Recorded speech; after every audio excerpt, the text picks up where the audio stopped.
Sally, you know what? If I can find evidence of how badly you've treated me, the law states that I could get an increased alimony in the divorce settlement. Wow, you're such a terrible person. But considering our future life together, I guess that's the best way to go about it. I never imagined that behind my back, Tom was having these kinds of conversations with his mistress. He's completely ignoring his own infidelity while trying to frame me as the one at fault, just so he can get a bigger slice of the alimony pie. I feel pathetic for not seeing through his true colors sooner. But I can't afford to wallow in self-pity forever. I have someone precious I need to protect. No matter what, I have to safeguard my life with Henry, and I won't rest until I make that man pay for what he's done. That cheating bastard who's been having the time of his life, and that homewrecker who shattered my family while I was struggling with infertility treatments. I'll never forgive them. I'm Maria. I'm a working mom and I will be turning 37 this year. Living with my husband Tom, who's 6 years older, and our only son Henry. It's been 15 years since I graduated college and started working full-time at a welfare organization. Every day is a whirlwind of work and mommy duties. The welfare group I work for exclusively uses office supplies from the manufacturer Tom works at. So Tom and I go way back. Tom is a salesman at a major stationery company, and he's got a real way with words. When I was a newbie, I was at the very bottom of the totem pole. Ordering supplies, dealing with manufacturers, all the grunt work fell on my shoulders. That's when I met Tom. Thanks for everything, as always. You know, Maria, I've always thought you have a beautiful smile. Flattery will get you nowhere, mister. What's with the sudden compliment? I'm just the type who blurts out whatever that's on my mind. I bet if I had a meal with you, it would taste dozens of times better than usual. Back then, Tom was popular with the other female employees and super handsome, so I certainly didn't mind being complimented like that. Smooth talker, huh? Well then, how about we grab a bite sometime? You like your booze, don't you, Tom? How'd you know that? That sticker on your phone, it's from that wine event, right? I went to that too. We really hit it off chatting about the wine event and started going out for drinks after that. The more dates we went on, the more naturally the topic of marriage came up. I was 25 and Tom was 31 when we tied the knot. The timing felt just right, and as someone who loves good food, I felt lucky to be marrying a guy I could geek out about the same interests with. Married life was going smoothly, but every now and then Tom would catch me off guard with some out-of-the-blue comments. One time, Tom suddenly said he wanted to buy a house. We hadn't been married long and didn't have any kids yet. It completely threw me for a loop. Wait, you want to buy a house now of all times? Yes, now. Just hear me out. This was right around the time I turned 31. And was in the thick of fertility treatments. Each day felt like being stuck in a tunnel with no end in sight. The ever-increasing expenses and stress were suffocating me. But you never even mentioned wanting our own place before. Isn't this too sudden? There were plenty of times I couldn't figure out what Tom was thinking, but this was the first time he'd ever sprung something so unexpected on me. We don't know what the future holds. There could be job transfers and whatnot. Tom works for a big stationery company, and talks of relocating for work come up every few years. When you're married and thinking about having kids, you can't help being sensitive to that stuff. Tom seemed to have been thinking about it too. I want us to build our future right here. What do you think, Maria? I know what you mean. My family's close by too, and I don't want to leave this place. I had a feeling you'd feel the same way. For all we knew, we could have a baby any day. I didn't want any big changes to our current situation. I agreed to Tom's suggestion and we started making preparations to get our own house. Thank you for understanding. It means a lot. Just then, I remembered something my father had said.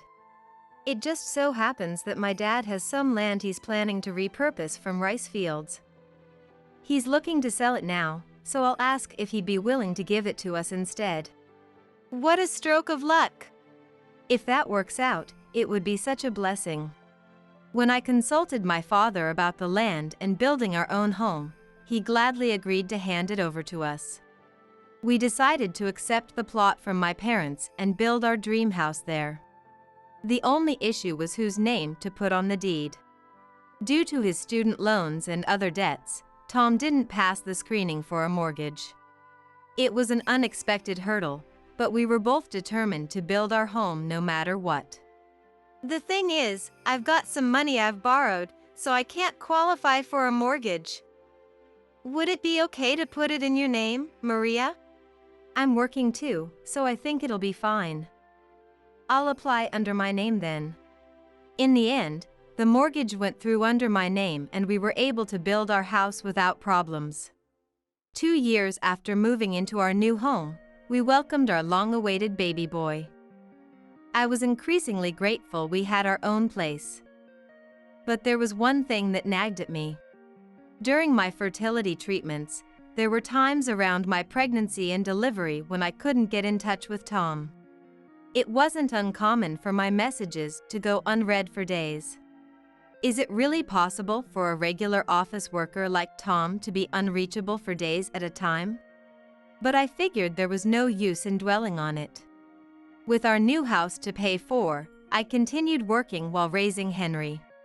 Juggling a full-time job with dropping Henry off at daycare could be tough at times, but thinking of Tom and Henry gave me the strength to push through. Today is another day to pick up Henry from the daycare center. Tom always seems to be swamped with work, so the daycare drop-offs and pickups have pretty much become 100% my responsibility. Mommy, you're here! Henry, I missed you so much. The moment I pick him up is pure happiness.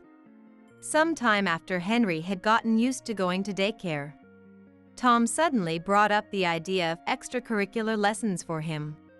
Hey, what do you think about signing Henry up for gymnastics classes or something? Huh? Gymnastics? Why all of a sudden?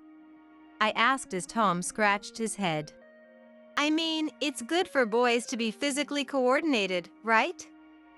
It'd be sad if he got called slow or clumsy because he's not athletic. I'm not particularly athletic myself, so the thought of sending him to gymnastics never crossed my mind. But Tom had a point, being physically capable certainly can't hurt. It's important to make sure kids don't develop an aversion to sports while they're young. This gymnastics school seems to have a good reputation, Tom said as he showed me a social media video. It featured a teacher dressed like an idol, smiling and dancing as she introduced the facilities. The monthly fee is affordable and they offer sign-up gifts, so I think it's a good choice. Wow, I didn't know places like this existed these days. All right then. Henry mentioned wanting to try lessons before, so I'll take him to observe a class. Seeing other kids his age having fun probably made Henry want to join too. Since Henry was asking for it, we decided to enroll him in the gymnastics school. By the way, this gymnastics place is a bit far from home. What about transportation? Oh, I'll handle the drop-offs and pickups, don't worry. I'm the one who suggested it, after all. Really? But aren't you busy with work? It's fine, I'm telling you. It's my only chance to really talk with Henry. Tom is a workaholic and barely gets any days off. Coming home on the last train every night is the norm for him. So for him to volunteer for this was enough to make me wonder what brought about the change. Things have settled down at work lately with some departmental shuffles and restructuring. My new boss is more understanding if I explain the situation. I see. So it's okay to leave the transportation to you?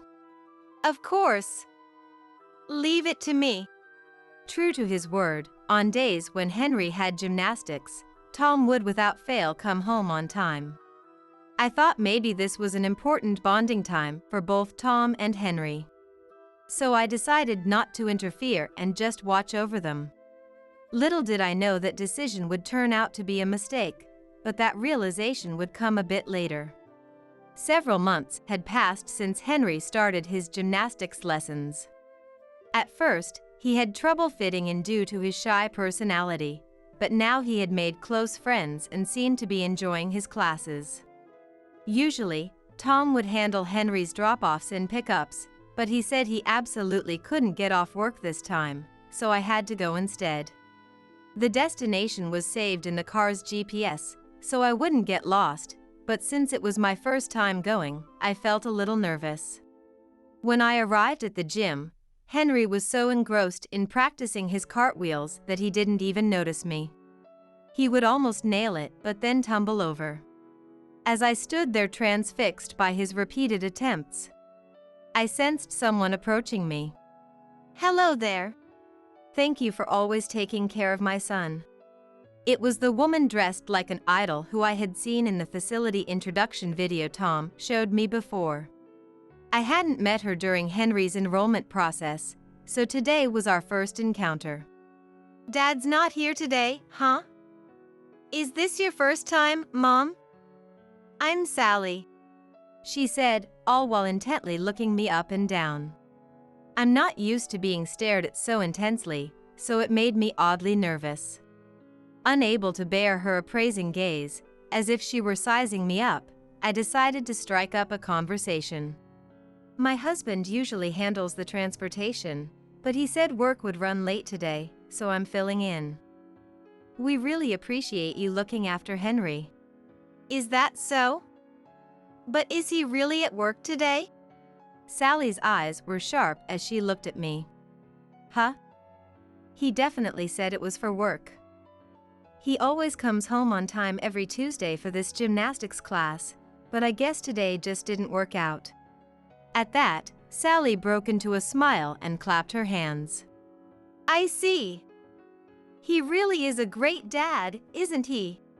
Something about the way Sally said that with a nasty grin rubbed me the wrong way. But I had no reason to be on this gymnastics teacher's bad side when we just met, so I brushed it off as my imagination. That's just how dads should be, right? Sally's words and actions raised some red flags, but I let it slide and decided to head home. But looking back, I wish I had tried to glean more clues from Sally that time. Of course, I had no inkling of the regrets to come. In the end, Tom didn't get home until around 10 p.m. How was Henry's gymnastics today? I went, and I don't think there were any issues. You didn't say anything unnecessary, did you? He could at least express some gratitude, but instead he takes that tone with me? Ignoring my displeasure, Tom abruptly changed the subject. Unnecessary things? Never mind. Oh, by the way, I'll be away on a business trip starting tomorrow, so, yeah. A sudden business trip, huh? Until when? With that, Tom started walking toward the bedroom, irritably loosening his tie. Until when? That depends on how work goes. How would I know? Oh, I see. Tom's made no effort to hide his foul mood lately.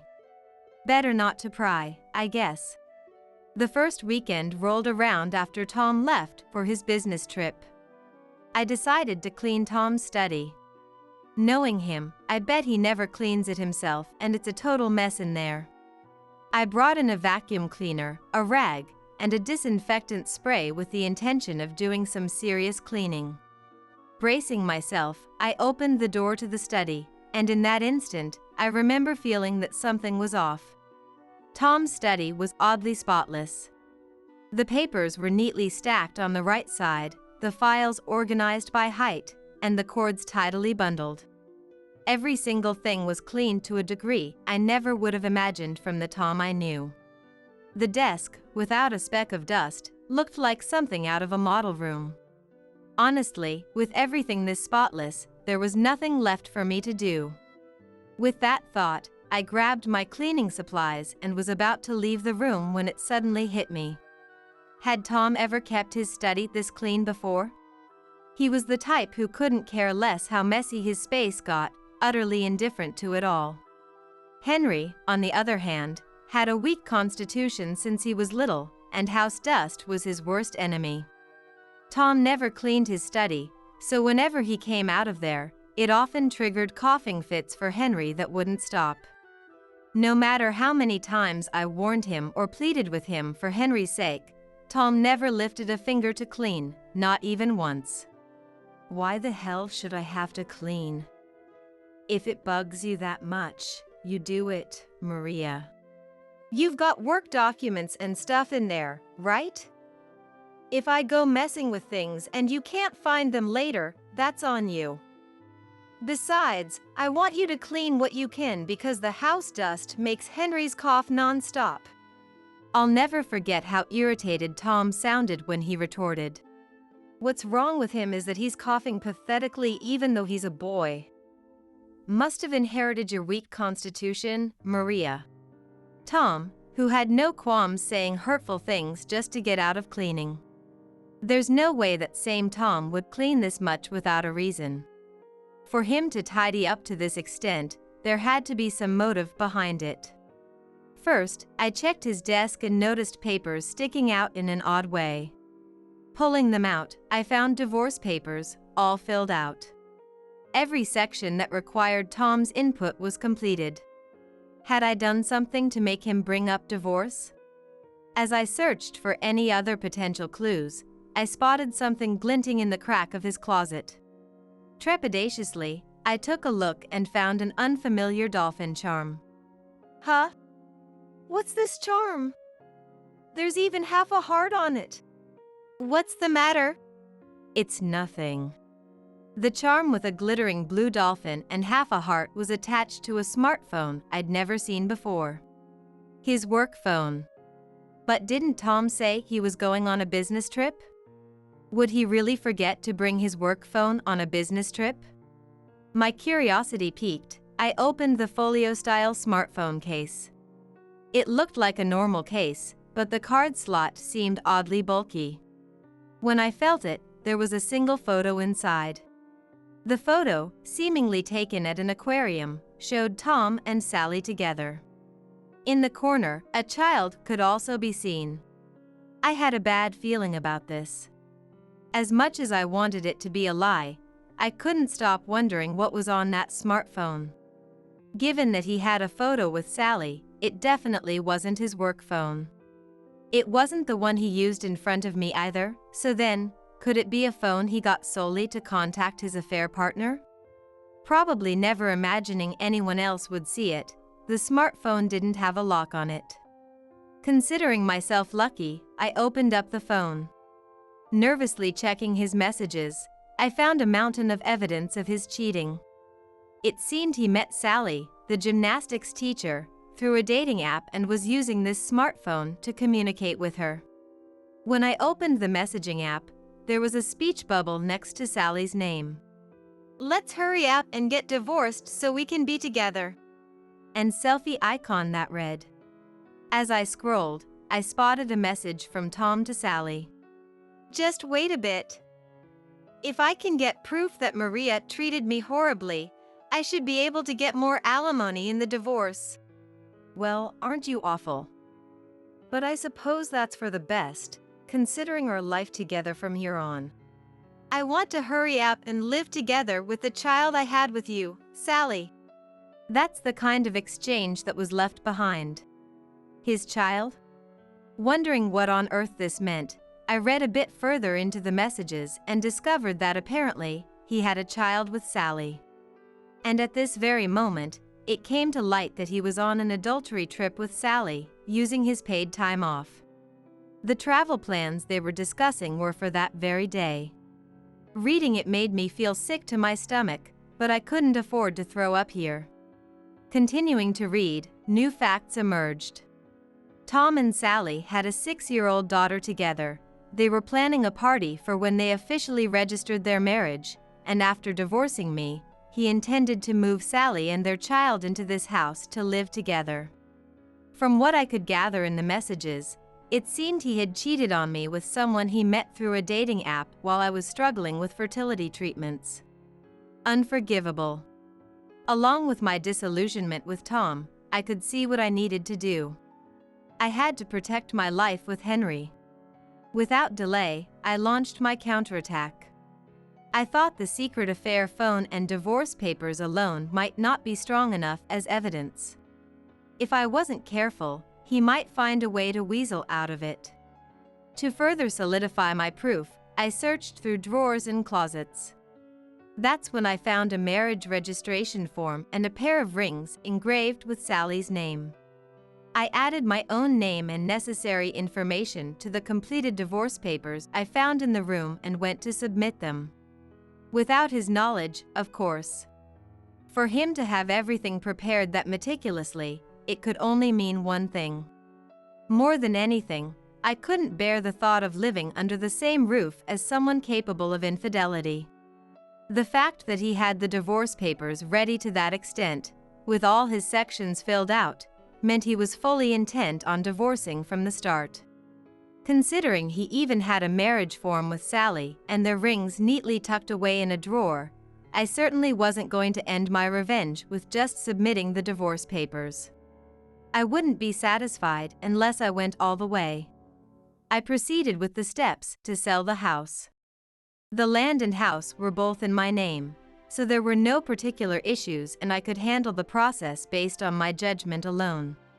Shops and bus stops had popped up around our home, increasing its value, so it was an unexpected stroke of luck that I was able to sell it at a profit even after factoring in the mortgage. While Tom was away from home for work, I was able to steadily move forward with the sale talks. It took a few months, but in the end, I sold the house that was under my name. I had already explained the situation to my parents, so there was no problem with where to live after the sale. If anything, I was grateful for all the ways they helped with my and Henry's living situation. I had the cooperation of my childhood friend who worked as a real estate agent and taught me how to sell the house in secret, so the sale was done on the down low and Tom had no idea the house had been sold. As soon as I got the call from my childhood friend, I packed up my things and left the house together with Henry.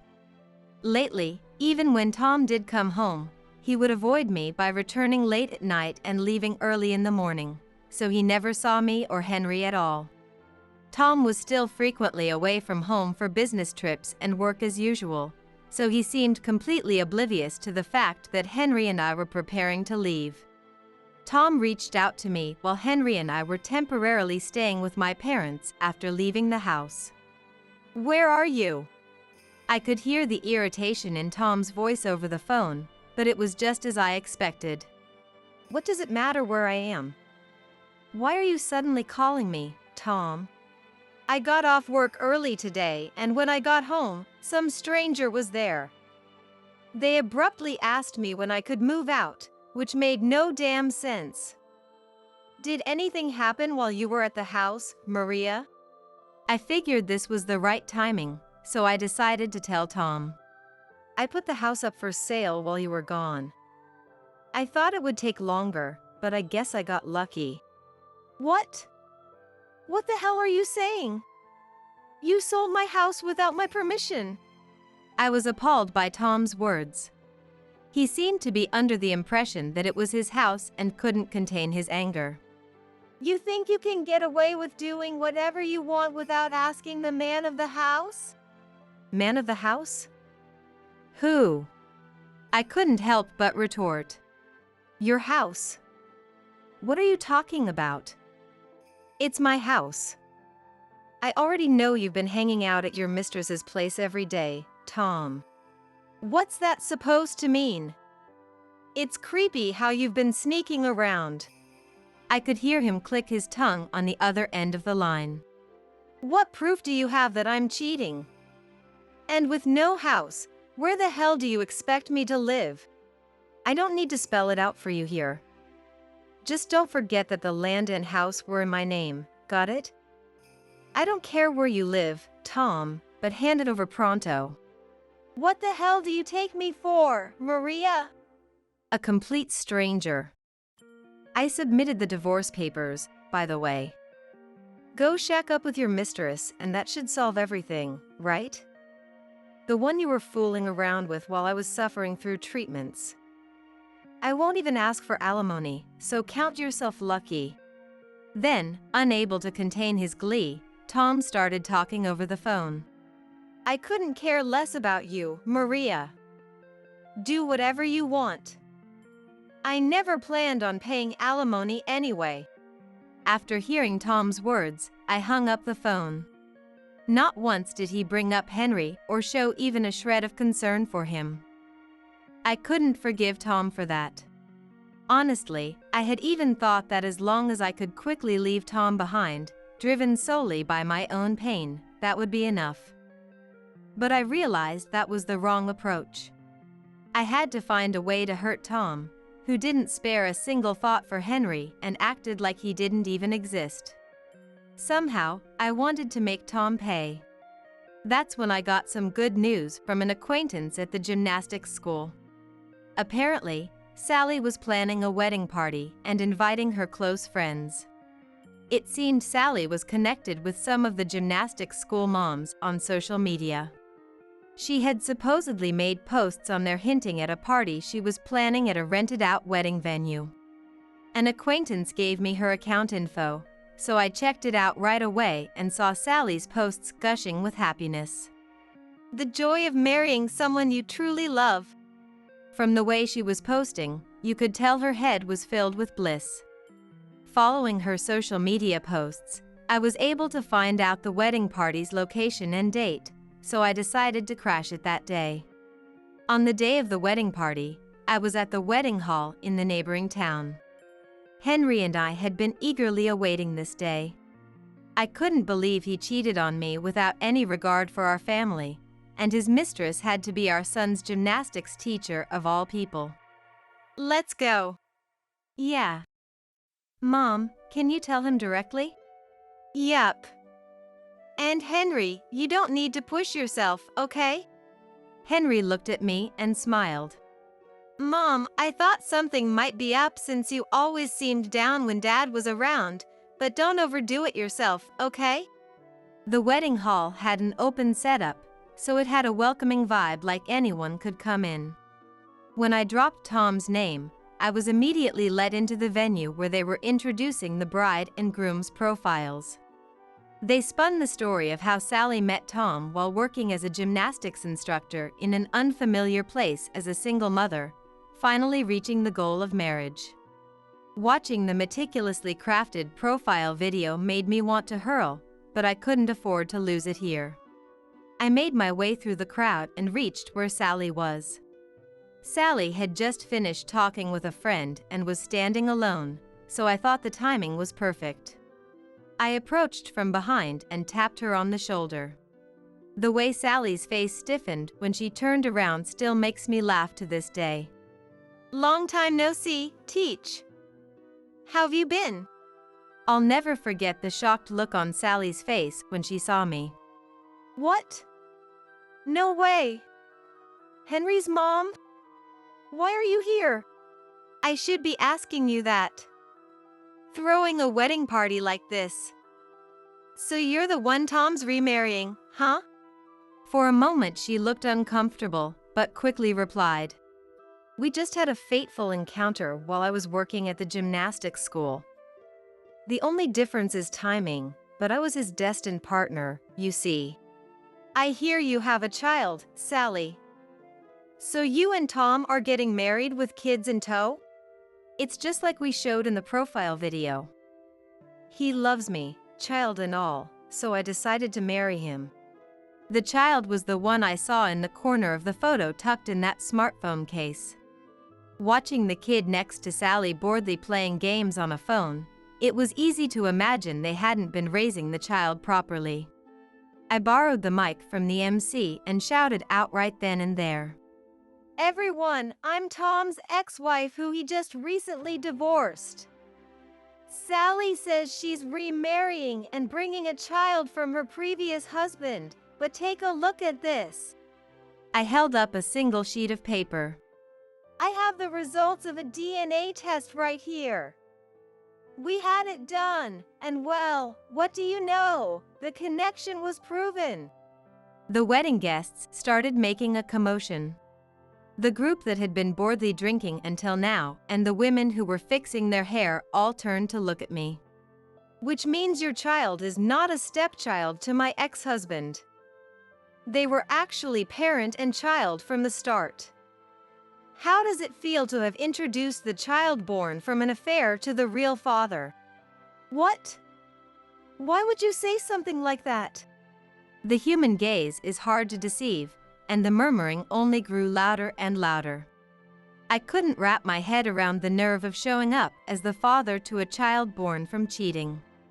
Just moments ago, they were brazenly spinning the tale of a fated marriage in their backstory and profiles, so it was no wonder the guests were watching with shock and curiosity. I'm amazed you were this close. To think you had more than a teacher-student's parent relationship. But I wonder what people at your work will say when they find out the truth behind this marriage. We just matched on an app, okay? Leave it alone. Beside me, Henry was recording the wedding on his phone. I took the phone from Henry and told Sally and Tom.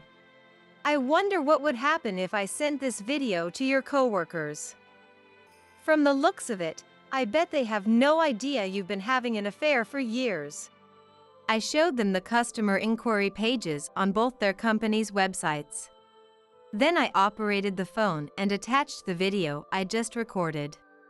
If you thought you could cheat and start a new life scot-free, you're dead wrong, Sally and Tom. You're sending this to our workplaces? What good would that do? Exactly. They'll just think it's some prank video or something. No one can tear apart our destined bond. Undaunted by their words, I continued. You see, I sent this directly to your bosses at work, no, to people even higher up than that. What? What do you mean? I sent an inquiry a little while back and was told they wanted to be contacted directly. We agreed that I would send it like this. Why the hell would you do that on your own? What are we supposed to do now? My promotion was riding on this. Tom clutched his head in frustration, but that's none of my concern. I don't know what you reported to them, but I can't imagine your companies would tolerate infidelity. You better be prepared for the fallout. As I spoke, Tom and Sally glared at me in vexation, but the story doesn't end there. Right after the wedding, the two of them were apparently called in by their respective workplaces. Not only was Tom's path to promotion blocked, I heard he got transferred to a regional branch. Even if he wanted to quit, he has no special skills to speak of, and they saw right through the fact that he couldn't realistically change jobs at his age. As for Sally, she was fired and now has to live on Tom's income alone. Even with a child, he got demoted and his meager salary will make it tough to get by. Sally's social media, which used to be filled with glamorous posts, gradually became overrun with complaints. Posts that clearly showed she was mentally unwell or desperately seeking attention started to stand out, and her follower count visibly dwindled. Occasionally, there are blatant posts bad-mouthing me. I bet she hasn't doubted for a second that what she did was wrong. In a way, I'm almost envious she can live her life with such a lack of self-awareness.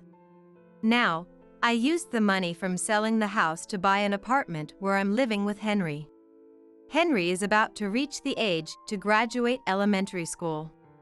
Our new life keeps me busy with all sorts of things, but I feel like I can overcome it all as long as I'm with Henry. Mom, where should I put this box? Oh, that one goes in the next room. Okay. What should I do with this? Henry showed me a cardboard box filled with Tom's belongings. I was considering throwing it out, but then thought it wasn't right to toss it without permission, so I was stumped about how to dispose of it. As we were sorting through our things, noon rolled around. It's already this late. I'm gonna pop over to the nearby convenience store. What do you want for lunch? I'll pick something up. The new pasta they just released. I've been wanting to try it ever since I saw the commercial. Got it. Actually, let's both take a break and go shopping together. When we walked out to the apartment entrance, I laid eyes on someone I couldn't believe. It was Tom. I had only told a select few people the address of our new apartment, but somehow Tom found out and was standing in front of the building. I nearly screamed when I saw him. Long time no see. I guess he can't shake the habit of trying to act cool. When he saw me and Henry, he raised the corner of his mouth and lifted his hand. That gesture that seemed so suave when we were dating now just looks pathetic. Huh? What are you doing here? Wow, you sound so harsh. Is it so wrong to want to see you once in a while? Once in a while? Henry, and I don't want to see your face at all. He glared at me and then immediately turned to face Henry. About time you started wanting to see your old man again, huh? I know, let's hit up a family restaurant. Order whatever you want, it's on me. Henry brushed off his hand and looked at Tom with an expression like he was staring at something filthy. Don't joke around. Why the hell would I go to a restaurant with you? You? What's with that attitude? You go and cheat without a care, wreck our lives, and now it's all I'm so happy these days. Maybe I should grace my kid with my presence once in a while. Spare us the bad comedy routine. Tom tried to grab us in a fit of anger, but Henry dodged him. In the blink of an eye, Henry had Tom locked in a grapple. What? What's going on? Henry has been practicing Brazilian Jiu-Jitsu since he started elementary school. He's now one of the top-ranked practitioners in the States, so his skills are the real deal. Tom, caught in Henry's self-defense technique, has a look on his face like he can't comprehend what's happening. The way he effortlessly applies the hold with such fluid movements is enough to make even me, his mother, stare in awe. I'm glad I kept up my training all this time, thinking I'd protect Mom from getting hurt. Let go of me! You think it's okay to use violence against your father? I don't think of you as a father. Going there with you will ruin the restaurant. Still not getting it? I guess being told off like that by his own son was a real shock, because he turned and left. I was surprised to see how strong Henry had become, and it filled me with joy. After that, Tom stopped showing his face around us. Honestly, I didn't want to see him anyway, so good riddance. Despite everything that happened, I think Henry grew up to be a strong yet kind young man. As a parent, I couldn't be happier. Maybe it got through to him that I never wanted him to take after Tom, his father, but Henry really is a sweetheart. It makes me shudder to think what would have happened if I had ignored that divorce filing and kept living as I was. I'm still working at the same job as before, but I feel like this was the right choice. Now, I've renewed my resolve to live for my own and Henry's happiness. The quiet of the room was shattered by the ringtone of a mobile phone.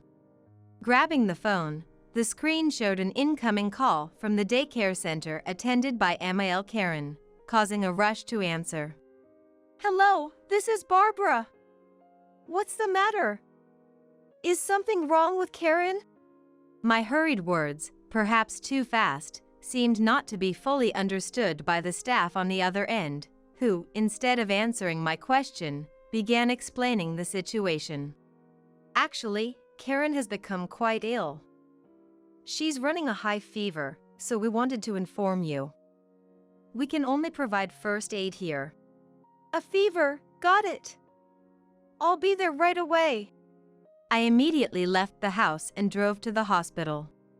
Luckily, by the time we arrived at the hospital, it seemed that the foreign medication had helped and Karen's condition had stabilized. Bringing Karen back home, now with her fever somewhat reduced, we found ourselves unable to unlock the door, the key wouldn't turn, and we were both utterly baffled. Ringing the doorbell, my husband John eventually appeared. "Oh, you're back?" I changed the locks, couldn't stand the smell anymore. "I've made it so you and Mom can't enter the house anymore. Sleep in the garden or park." Cut it out. Karen's running a fever. I need to get her to bed, so open up. John continued to mutter like a scolded child. My anger reaching its breaking point, I pulled out my mobile phone and called someone right then and there. That's enough. Just remember, I won't be there when you regret this. Huh? Save your sleep talk for bed. I'll never regret it. John, with a sneer as if mocking Karen's fever and my desperation, spat those words and slammed the front door shut, locking it with force. "Barbara, could you grab that sauce for me?" Sure, Karen. Sorry to always have you help with cooking. It's okay. This is about all I can help with anyway. At 30, after breaking up with my then boyfriend, I spent months unable to forget him, dragging the weight of our past in my heart, thinking perhaps a new encounter in a pub might help me move on. The cycle of drinking to forget him for even a moment, only to spiral into pessimism, was relentless. Returning to the home I shared with him, where his belongings still remained, only brought the loneliness surging back. Yet, there was this one day. As usual, after work, I went to the pub alone, trying to fill the void inside me with a drink. The place was getting crowded, and a server asked me, "Would it be all right if we seated someone else at your table?" Feeling lonely drinking by myself, I agreed. Looking back, had I refused that day, I'd probably still be single and drinking alone right now. It was John who, by chance, was also at the pub and, with no seats available, ended up joining me for a drink. "This place is always bustling, isn't it?" "Truly." "Do you come here often for a drink?" "No, actually, it's my first time. I saw you from outside, and when I entered, they happened to seat me at your table by chance." Even as I wondered if such dramatic encounters were even possible, I found myself enjoying drinks and conversation with John. As we shared our hobbies and work grievances, we clicked and exchanged contact information, heading to another pub together. The conversation never dwindled at the next pub, and as we drank, I thought how nice it would be to have someone like him by my side. Naturally, the talk shifted towards relationships. When I mentioned I had broken up with my boyfriend about 6 months ago, John shared that he too had ended a relationship about a year ago and was feeling the loneliness. Finding we had not only hobbies and job frustrations in common, but even our romantic pasts, I felt a sense of fate in meeting John. Under the dim lights, I took a leap and confessed to John, who I had just met that day. John looked surprised at first, but then looked straight into my eyes and accepted my confession. That was the beginning of what led to our marriage. We started living together at John's place with the intention to marry and got married 3 months later. Now, it's John, Emil, Karen, and I living as a family of 3. Karen, not very good at cooking, has been teaching me, and I've gotten quite better at it, enough to cook together. But even those happy days of cooking with Karen abruptly ended one day with a loud crash. It happened when I was out of the house for about 2 hours, due to a sudden request from a friend. Karen had offered to go grocery shopping for dinner in my stead.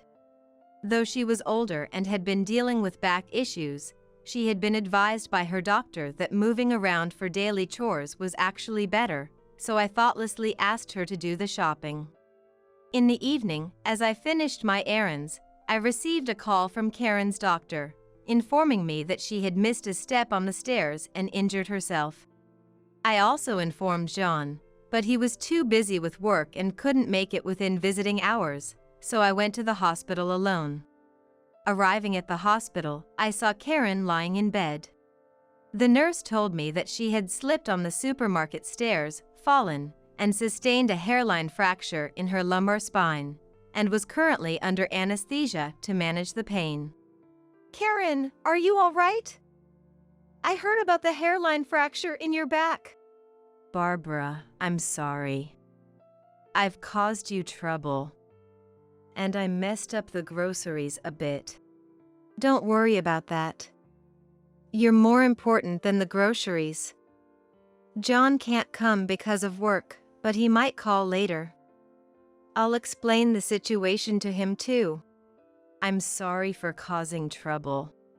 Seeing Karen downcast, possibly because of her injury, I made a point to smile and told her to focus on her recovery before heading home for the day. When John came back from work late at night and I told him about Karen, he seemed not to worry much. Feeling a bit upset with John's indifferent attitude towards his mom's injury, attributing it to her age. After a while, Karen switched to home care, and I arranged for her transport to the hospital, checked on her during my days off or before going to work, and even arranged for her to attend a daycare service for rehabilitation. During Karen's rehab and daycare sessions, I received a call from my Sael, Mary, who had heard about the situation. Unlike us living in the countryside, she was bustling in the city among skyscrapers and crowds. Showing concern for Karen, unlike the indifferent John. Mary and I have always had a friendly relationship, and I've been receiving her help. With Mary's base being in the city, she couldn't easily visit for condolences, so she offered financial support for the hospital bills and medication. John, known for his aversion to effort, was not cooperative with daily chores or helping with Karen's laundry. Even when I was on the phone with the diligent Mary, John seemed uncomfortable. Possibly due to their not-so-good relationship since childhood, and he started acting like a henpecked husband, seemingly out of spite towards me for being friendly with Mary. Leave Mom alone. Barbara, I'm out of booze. Bring me the beer from the fridge, will you? John, don't be so harsh on Barbara, who's always working hard. Who do you think ensures you have a warm meal to eat? Mary, laughing about her good-for-nothing brother, always sided with me, scolding John over the phone whenever he became arrogant, but John kept sulking and, this time, went to get his beer himself. I really don't understand how John managed to marry such a good person. If there's anything other than Mom's issue bothering you, feel free to reach out to me anytime. Thank you so much, as always. I'll keep in touch about Karen or if anything comes up. Thanks to Mary's financial support, we were able to continue with Karen's rehab and daycare services, and I was able to focus more on support. Karen had spoken so highly of me to the daycare staff that, unbeknownst to me, my reputation among them had risen. When I talked about you to the people at the daycare service, they said you seem like such a wonderful person. I got so happy, I ended up bragging about you a lot. Thanks for the promotion. I could only give a wry smile at the time, but thinking about how Karen must have really wanted to talk about me made her seem even more adorable, and I didn't feel bad about it. However, a tragic event would soon befall Karen, who had so endearingly promoted me at the daycare service. It was supposed to be my day off, but I ended up having to do some remote work due to an emergency meeting and document review. While I was focused on my work, the ringtone of my mobile phone suddenly filled the quiet room. Picking up the phone, I saw an incoming call from the daycare service Karen attends. Normally, I wouldn't receive calls from the daycare service except for pickup times, so I hurriedly answered the phone. Hello, Barbara speaking. What's happened? Is something wrong with Karen? Perhaps because I was hurried, my words came out quickly and the staff didn't answer my question directly but instead started explaining the situation. Actually, Karen has become quite ill. She has a high fever, so we contacted you. We can only provide first aid here. A high fever, understood. I'll be right there. Karen has cold medicine in her pouch. Please give her that. The fever was so high that I immediately messaged my boss, saying that my MIL was sick, and without waiting for a reply, I rushed out of the house and drove to the daycare. Despite the sudden notice, my boss replied while I was on the way to the hospital, assuring me that work was fine. Feeling relieved, I pressed the accelerator and headed to Karen. For most people, a cold might not be a big deal with medication, but for an 85-year-old, it could be a matter of life and death. The only first aid available would likely be cooling down the fever with an ice pack. I'm glad I had Karen carry her medicine. We need to get her to the hospital quickly. About 10 minutes later, I arrived at the facility just in time to see Karen being wheeled out in a wheelchair. With the staff's help, I got her into the car and drove straight to the hospital. Fortunately, by the time we arrived at the hospital, the medication had taken effect, and after receiving N4, we were told to give her the current medication if the fever returns. The condition stabilized significantly after the 4, and Karen, who had been sleeping due to the fever and medication, woke up and was able to converse normally. I'm really sorry for worrying you again, Barbara. Maybe I overdid it and that's why I got a fever. Indeed, I've heard from the daycare staff and the person in charge of her back rehabilitation that she's been doing well. Perhaps the high fever was the result of Karen overexerting herself, just as she said. It's important to try hard, but it's not good to overdo it and collapse, right? I would feel the same way, and if Mary were here right now, she might even scold Karen, you know? True. If Mary were here, she'd probably scold me loudly. I'll be more careful from now on. As we engaged in light conversation, the time for the 4 quickly passed, and we were able to return home that day. Bringing Karen, whose fever had somewhat subsided, home, we found ourselves unable to unlock the door, completely puzzled as the key wouldn't turn at all. Seeing the lights on inside, it was clear John had already returned home. I rang the doorbell and tried to let us in through WhatsApp, indicating we were outside. John, noticing the doorbell, came to the entrance with the chain lock still on, showing his face unnaturally. Oh, you're back? Why is the chain locked? Karen has a fever. Hurry up and unlock the door. And why won't the key fit? Don't talk all at once. I changed the locks. Couldn't stand the smell anymore. Made it so you and Mom can't enter. Sleep in the garden or park. What? That's something a child would say. Cut it out. Karen has a fever. I want to get her to bed, so open up. John, please open it. Noisy, I'm fed up with being disregarded by Mom, who never acknowledges how hard I try, always siding with Barbara and Mary. Frustrated with John's endless childlike ranting, I took out my mobile phone and contacted someone. It was a gamble whether they would answer so late, but the call was promptly picked up. I quietly explained the situation to avoid John hearing and ended the call after getting an agreement. No matter who you call, my mind won't change. Barbara and Mom sleep outside, all right? That's fine. Just remember, I won't be there when you regret this. Huh? Save your sleep talk for bed. I'll never regret it. John, with a sneer as if mocking Karen's fever and my urgency, closed the door forcefully and locked it. Why has John become like this? I'm really sorry, Barbara. It's all right, Karen. I can handle it. Initially, I thought about spitefully sleeping in the garden. I wouldn't mind doing so alone, but with Karen having a fever, it was not an option. Sleeping in the car was a possibility, but prioritizing Karen's health, we returned to the hospital, where Karen could stay overnight as an inpatient. After dropping Karen off at the hospital, I decided to spend the night at an internet cafe located about 5 minutes away by car.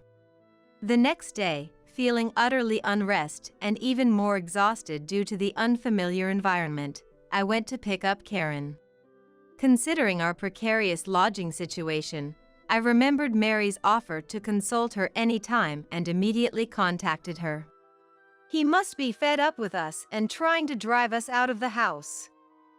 Unable to win by argument, he resorted to drastic measures. It must be his intention to drive out Mom, changing the locks and all. By the way, where did you sleep?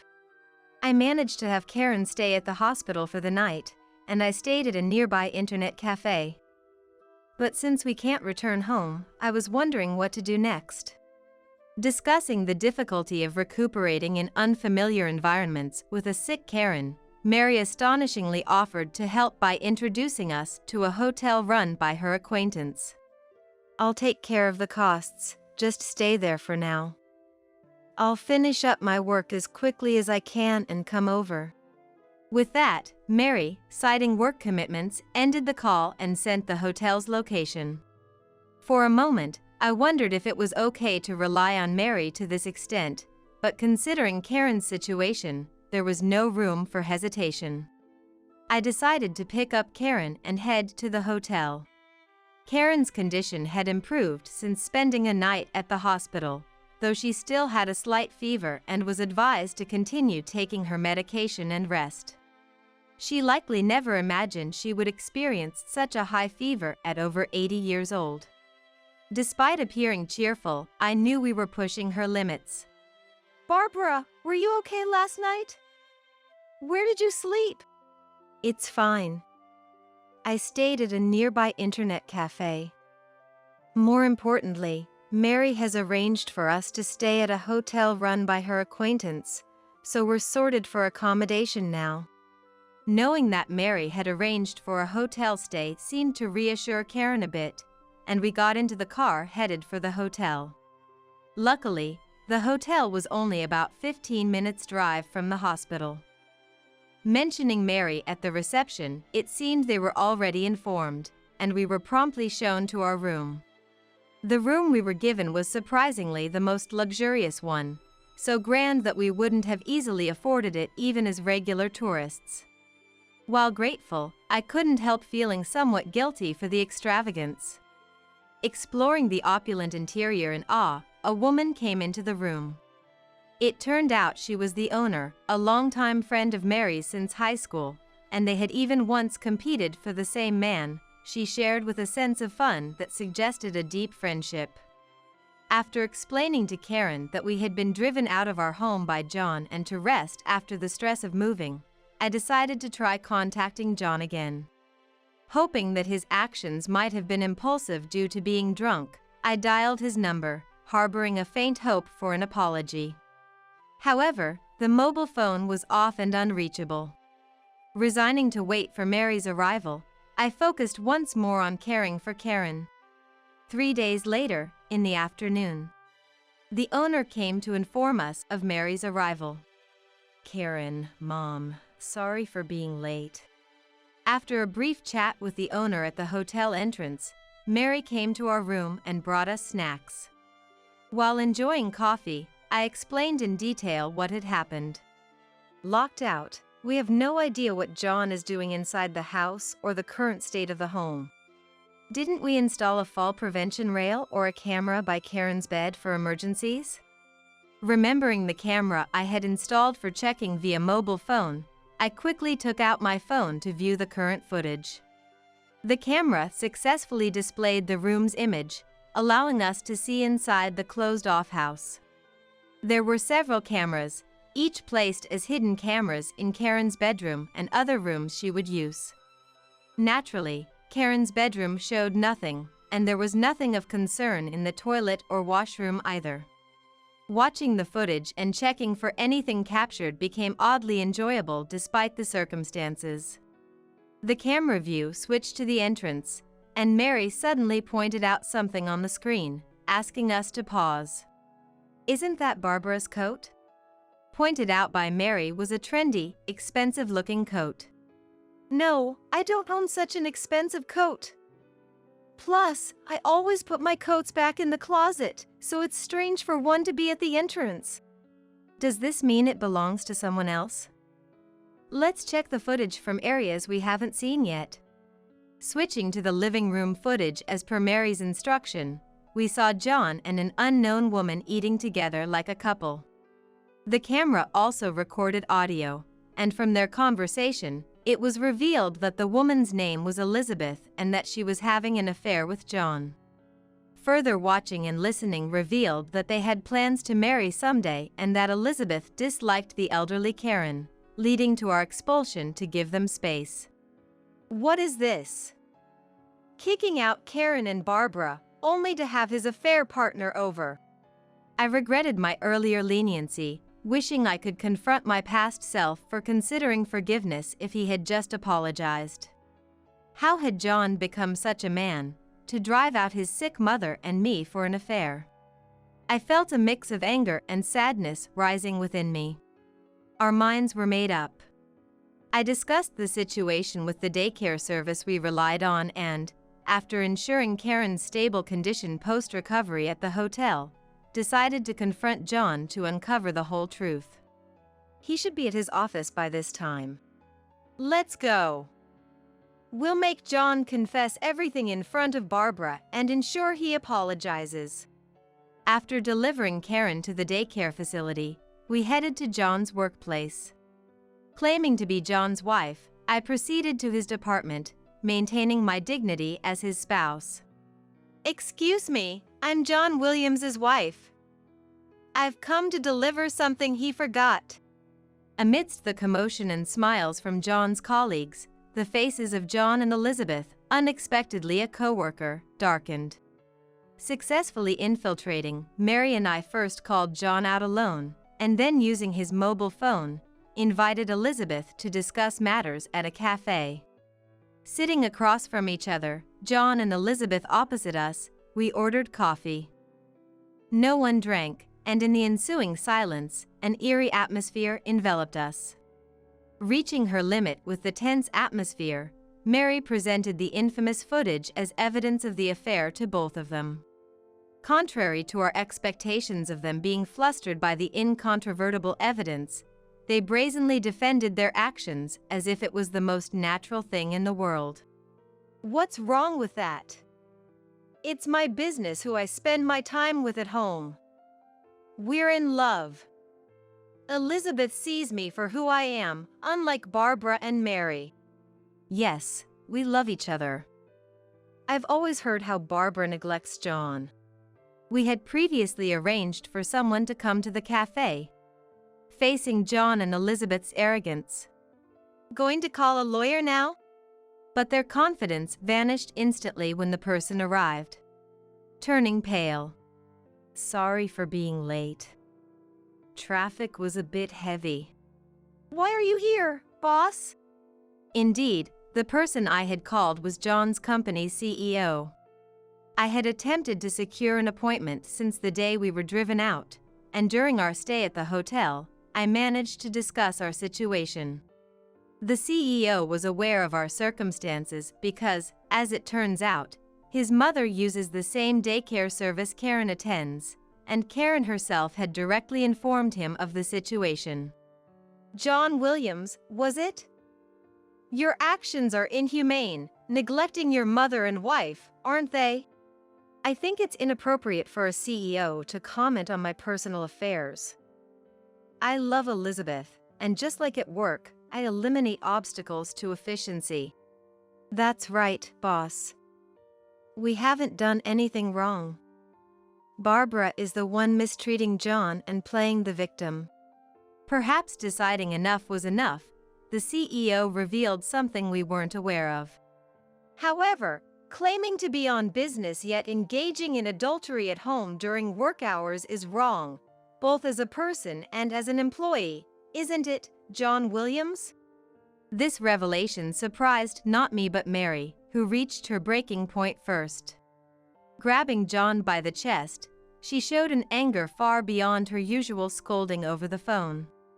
We had to calm Mary down, fearing she might escalate further. It's understandable why Mary was so furious. Being career-oriented, her work always came first, and it was her dedication that allowed us to stay at the hotel. Learning that John had committed adultery during work hours and driven his family out for it understandably enraged her. That's the situation. As you both might understand, the company cannot keep employees who engage in such activities during work hours. You're both fired. Really? John desperately pleaded with the CEO to reconsider the termination, but the CEO's decision was final, leaving with a simple, "Unfortunate." With that, the CEO left for his next appointment, leaving us in the aftermath of his decisive action. Just got fired, but as for the divorce proceedings and the compensation you're after, I'll sign the divorce papers as you wish.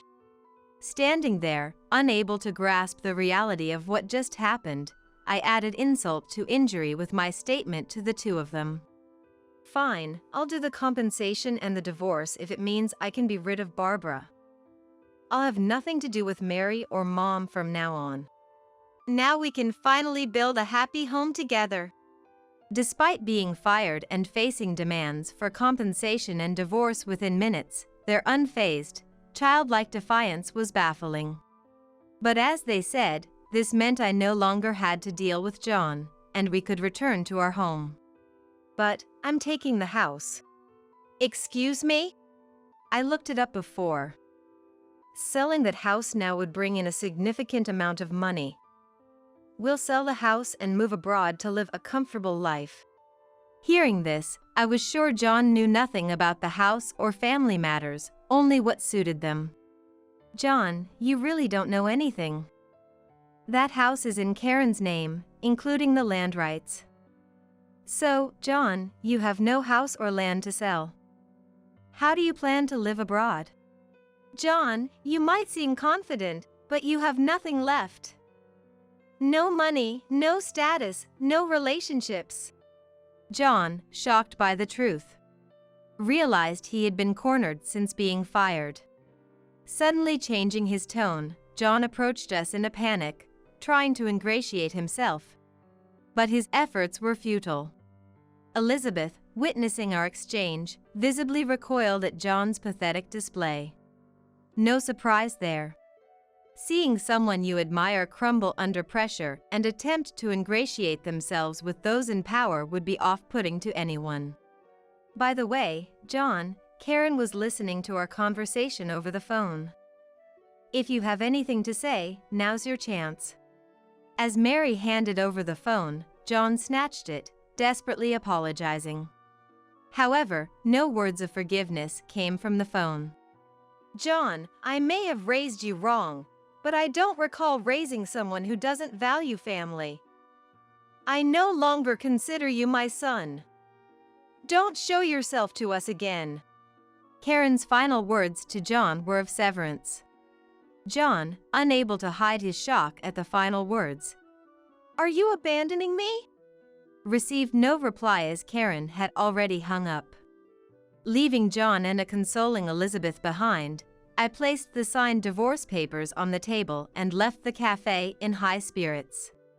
Deciding to at least pay for the coffee, I approached the cashier, only to learn the CEO had already covered the bill. Typical of the CEO, discreetly taking care of the payment. We'll have to thank him next time. Later, we had a locksmith open and then change the locks to prevent John's entry, eventually selling the house. The proceeds were planned for Karen's care, not at a daycare service but a proper care facility. After being fired, John and Elizabeth managed to convince Karen to speak to the CEO, leading to a 1-month suspension instead of termination, allowing John to return to work. However, rather than work earnestly, the two found themselves in financial difficulties and eventually dipped into the company's funds, which was discovered during a tax audit, resulting in John's dismissal. This betrayal was complete, not just to Karen but also to the CEO who had given him a second chance. Along with this, rumors of driving Karen out to live with his affair partner spread quickly, and feeling uncomfortable, John and Elizabeth ended up separating. John even reached out to me and Mary, hoping for assistance in some way. Needless to say, we wanted nothing to do with him, setting all communications to ignore, completely cutting off contact. Without anyone's help, John and Elizabeth struggled, unable to secure interviews for new jobs, likely due to rumors of their misconduct.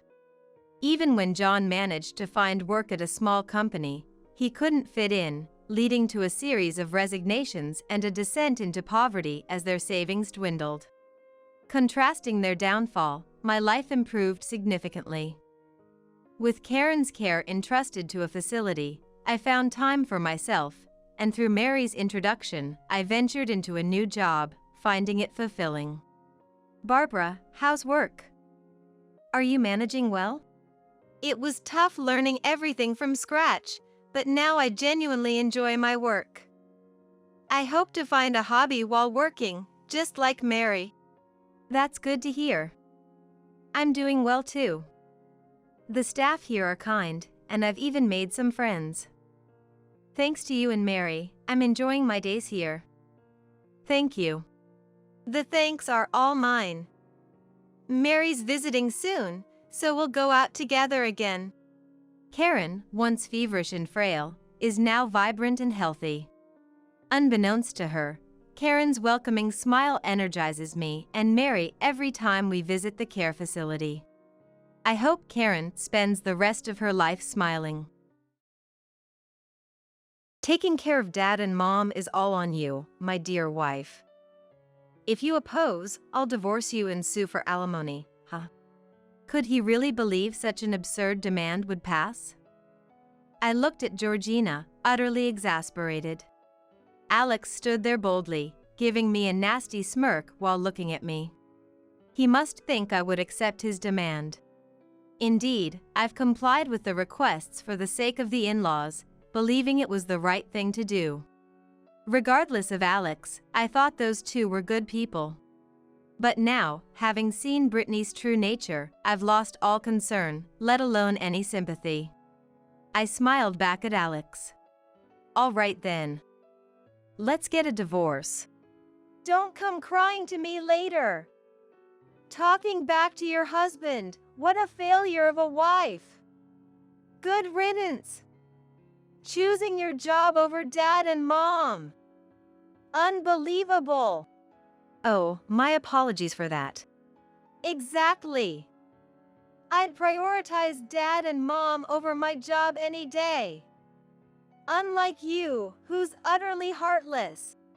Alex boasted too proudly.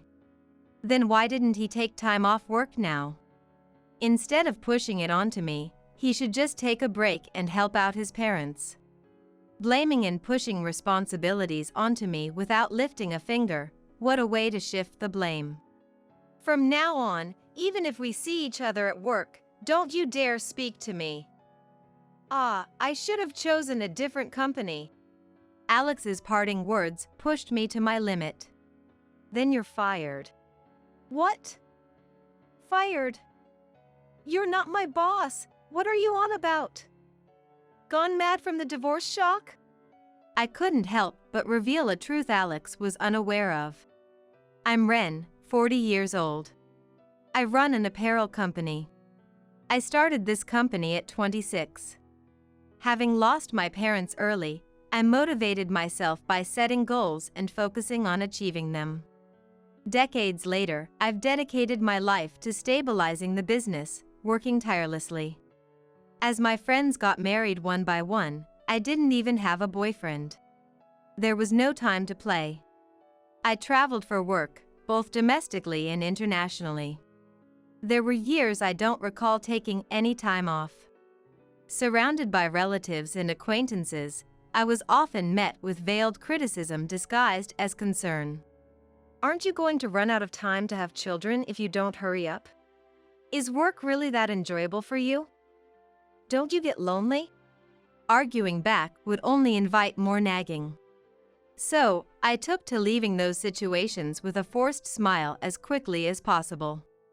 All the effort I poured into my life paid off, and the company's performance steadily improved.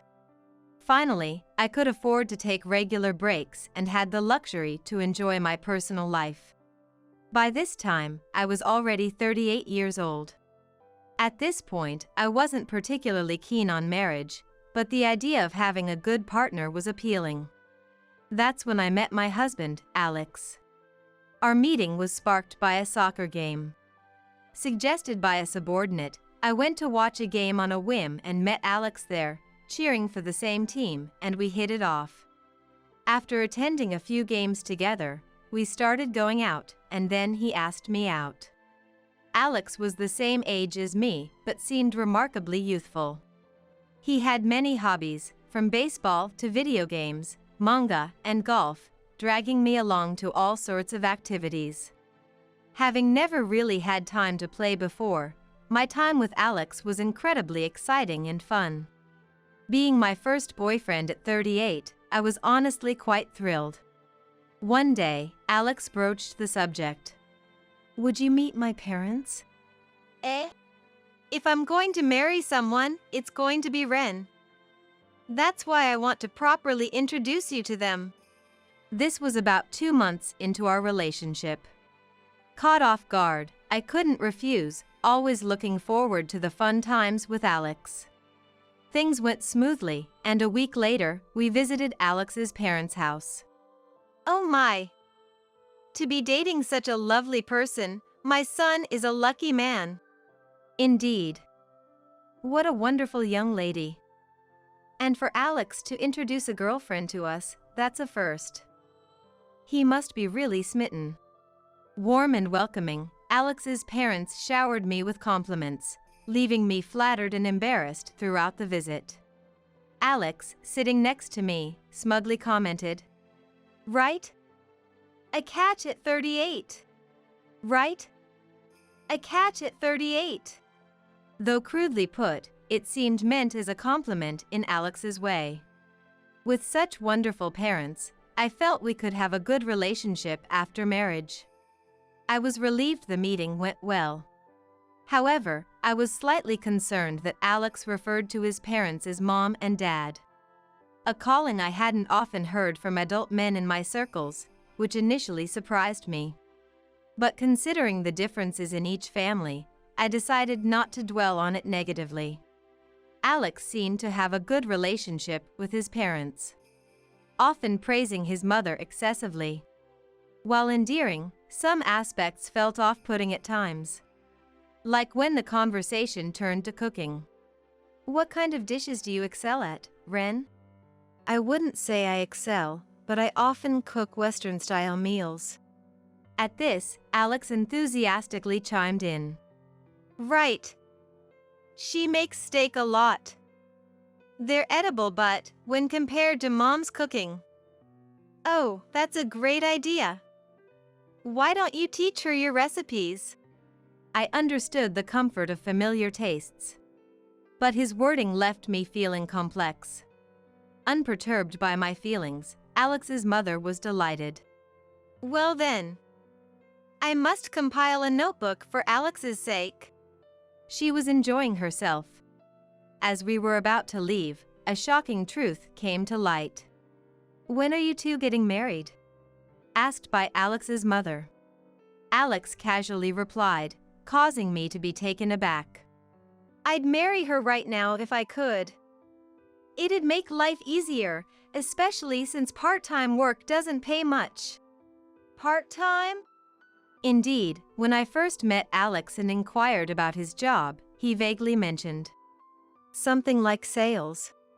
I too had been vague about my job, saying only something in apparel, as we were still just getting to know each other.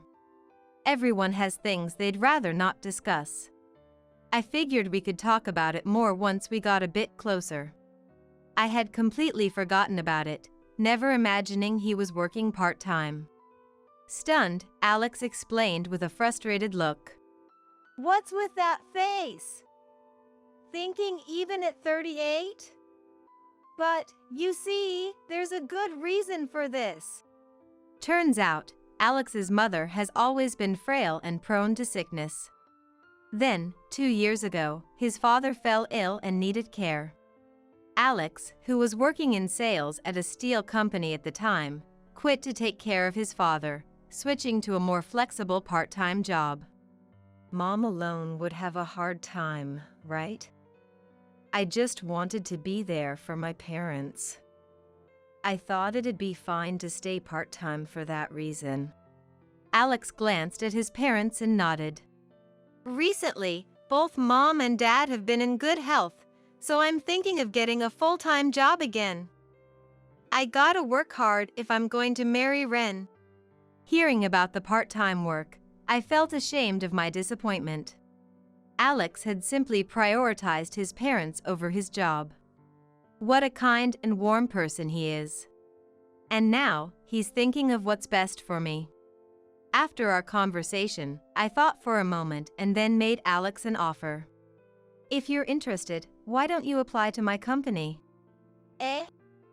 Work at the same company as Ren? Yeah. It's a bit different, but you were in sales before, right?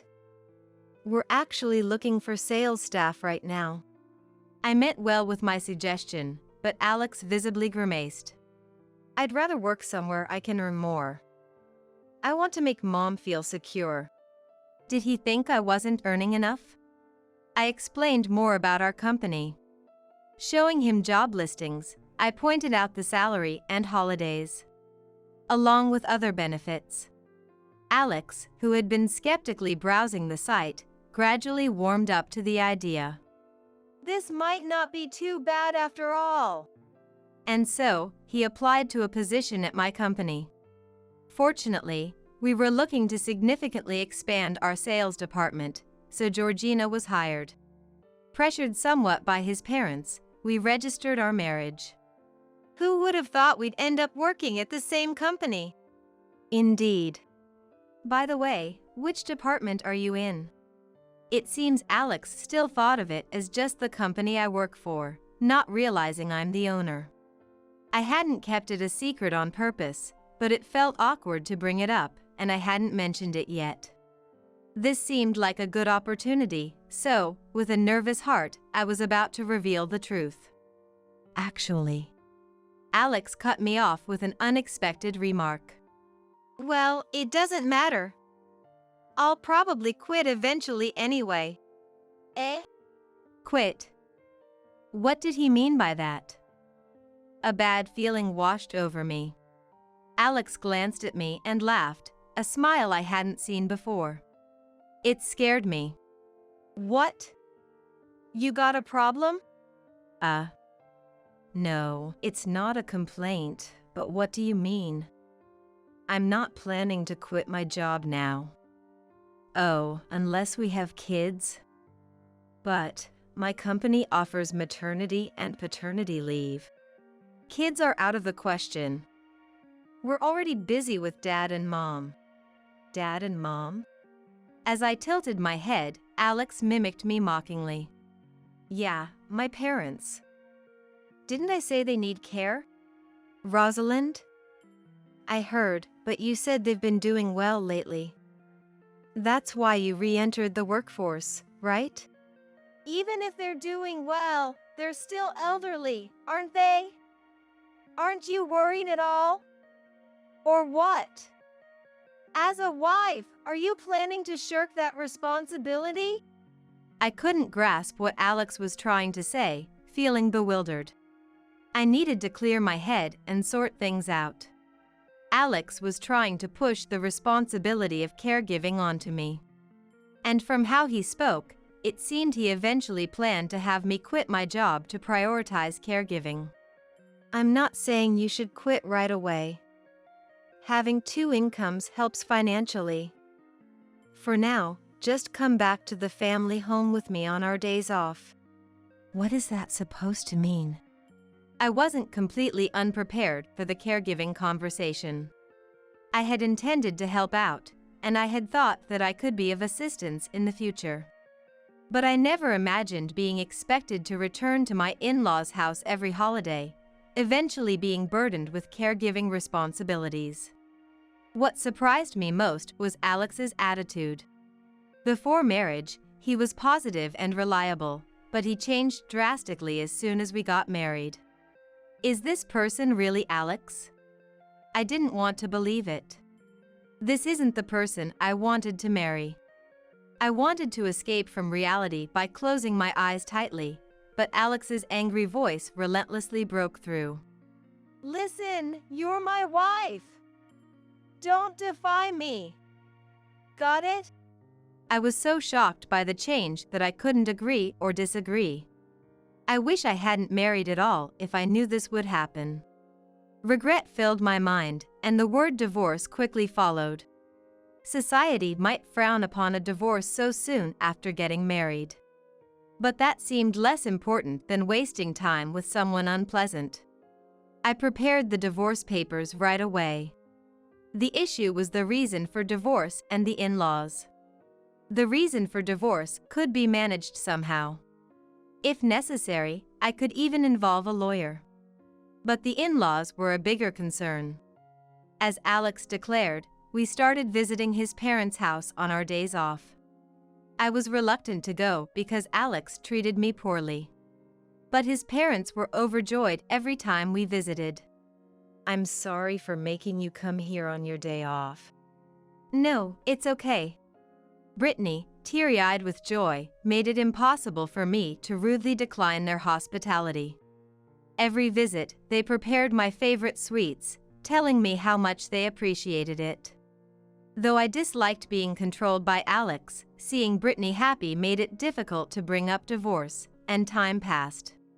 By 2 months into our marriage, Georgina and I had started visiting his family home separately. Our days off just didn't align anymore. Initially, I had forced myself to adjust to Alex's schedule. Meanwhile, I had kept it a secret that I was the president of the company. The Alex before our marriage might have been fine, but revealing this to the current Alex would only invite trouble. Although it would be easy to find out if he looked into it, luckily, Alex seemed oblivious. Alex was a source of concern both as a husband and as an employee, causing numerous problems at work. I wanted to resolve the issues at work quickly and get a divorce. But what about Brittany? Despite everything, I didn't want to upset them. Torn, I headed to my in-laws' house as usual. Lately, I had become accustomed to entering the house without waiting to be invited. Today, as always, I opened the door and took off my shoes. That's when I heard a familiar voice from the back. Undoubtedly, it was Alex's voice. He was supposed to work today, but perhaps his schedule had changed. Feeling awkward, I walked down the hall and was about to enter the living room when I overheard their conversation. "That person, she's not very considerate, is she? And her housekeeping is subpar. She's earnest, but couldn't you find someone better?" Indeed, it was Brittany's voice. However, the tone was so full of malice, unlike anything I had heard from her before. It sounded like something out of a movie, so spiteful and unlike the Brittany I knew. Yet, it was unmistakably Brittany's voice. Despite all the praise she had given me, the thought of the gentle Brittany saying such things tightened my chest. I didn't want to hear any more, but my legs felt too heavy to move. "Sorry, Mom. But, she's tall, so she might be able to carry you if necessary. With a bit of training, she could become more useful." Well, for now, she's pleasant and financially supportive, so I suppose that's acceptable. We're hoping for potential, I guess. Alex and Brittany were laughing carelessly as they spoke. As I listened, my heart pounded with the realization. That they were talking about me. Georgina's constant complaints were one thing, but I was shocked to discover Brittany's hidden side. Brittany, who always seemed so grateful, who would lower their head in thanks repeatedly, making me feel almost guilty. We shared laughs over snacks and meals I had cooked. Regardless of Alex's intentions, I thought I had a good relationship with Brittany. I had hesitated on divorce partly because of Brittany. Yet, according to their conversation, I was merely a caregiving resource for Brittany as well. Brittany then added insult to injury with this remark. For now, I'll keep praising her and egging her on. She looks so foolishly happy then. Alex, you should learn from me. A fool and his scissors are easily parted, as they say. Hearing this, I left the house as if fleeing. After calming myself down a bit, I contacted Alex and his family. I'm going to be busy for a while and won't be able to visit or contact you. I'll reach out again later. Despite multiple calls from both Alex and his family, I ignored them all. Alex's angry messages were even recorded on the voicemail. Do you think you can trouble Mom like this? Apologize to her in person right now. You don't have the right to refuse. As if anyone would comply after being spoken to like that. Naturally, I ignored this too. At work, I made sure not to run into Alex and started staying at a hotel after hours. During this time, I methodically prepared for divorce. Then, one day when preparations were sufficiently in place, I was finally caught by Georgina, who had been lying in wait at the office. Hey! Ren! Upon spotting me, Georgina looked like he was about to grab me but restrained himself, likely due to the presence of others. I decided to move the conversation to an empty conference room to talk with Alex. I've been looking for you. What do you think you're doing? How many times have I called you? Do you have any idea how much I've been searching for you? Alex was clearly furious. His breath was heavy, and his eyes, bloodshot and glaring, seemed to curse me with every look. As soon as we entered the room, he approached me with heavy footsteps. Then, standing right in front of me, he aggressively grabbed my wrist. Let go! I told you on the phone, didn't I? I'll contact you when I've calmed down. Is there anything more important to you than my dad and mom? Do you realize how lonely you've made them feel by not being there? Lonely? They were talking behind my back, and yet he dares to complain. I trembled with anger. I wished I could shut him up right there and hurl at him the worst insults I could think of.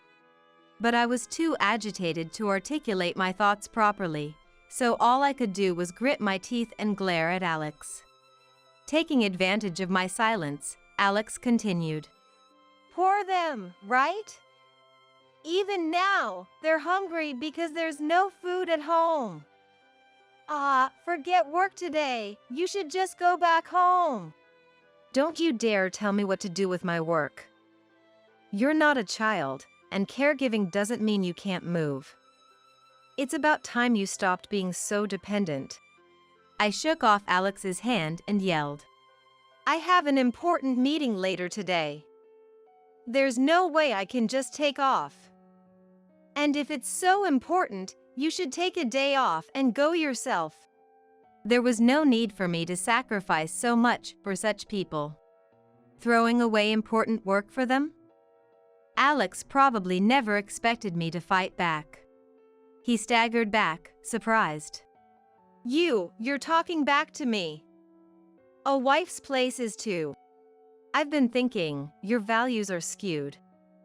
What do you mean a wife's place? They're your parents, aren't they? Shouldn't you be taking care of them instead of pushing it onto someone else? Indeed, Alex's work today was supposed to be just preparing documents and meetings in the office. The document preparation could be rescheduled, and the meetings could be rearranged if he asked others, without causing much inconvenience. If Brittany was so important, he should be the one to take time off. If he won't, it shows how little they matter to him. Yet he dares to blame and try to control me. Such a convenient mama's boy. Disgusting. What? That's ridiculous. Why should I, the husband, have to bow my head and skip work just to clean up after my wife? Clean up what exactly? It's time to make things clear. Listen up. Taking care of my parents is your job as my wife. If you can't do that, you're worthless as a wife. Alex launched into a tirade, puffing up his chest with rough breaths, as if trying to intimidate me. Was he trying to scare me? He seemed like some playground bully. Not scary at all. What even is the value of a wife? Why do I have to be evaluated? So, what exactly do you want from me? I asked, my voice laced with a sigh. Alex snorted derisively. Taking care of dad and mom is all on you, my dear wife. If you oppose, I'll divorce you and sue for alimony, huh? Could he seriously believe such an absurd demand would fly? I looked at Alex, utterly dumbfounded, but there he was, standing tall and proud, giving me a nasty smirk. He must think I'd comply with his demand after becoming attached to Brittany. Indeed, I had been accommodating to the in-laws, thinking it was for the best.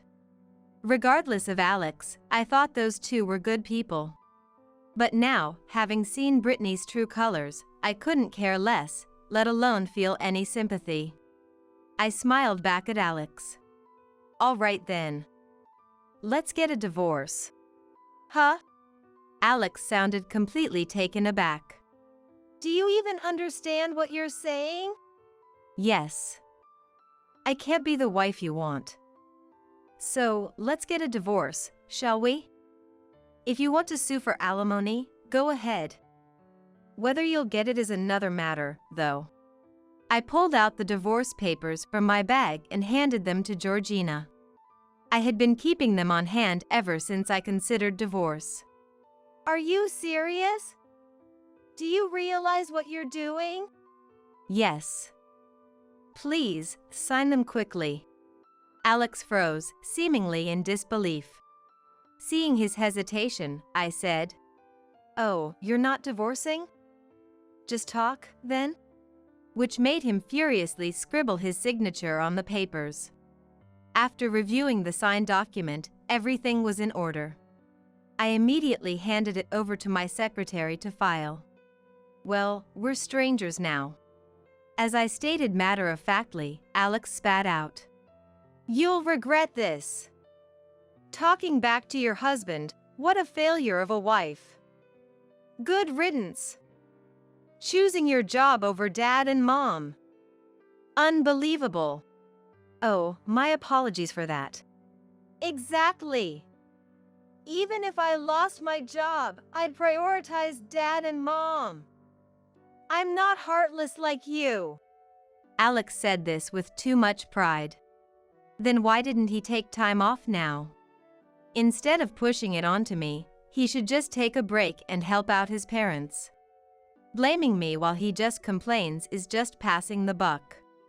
From now on, even if we see each other at work, don't talk to me. I should have chosen a different company. Alex's parting shot pushed me to my limit. Then you're fired. I believe it was the coldest voice I've ever used. Alex stopped in his tracks and turned around and puzzled. Huh? Dismissed? You're not my boss. Have you gone mad from the divorce shock? Alex laughed, perhaps thinking it was a joke.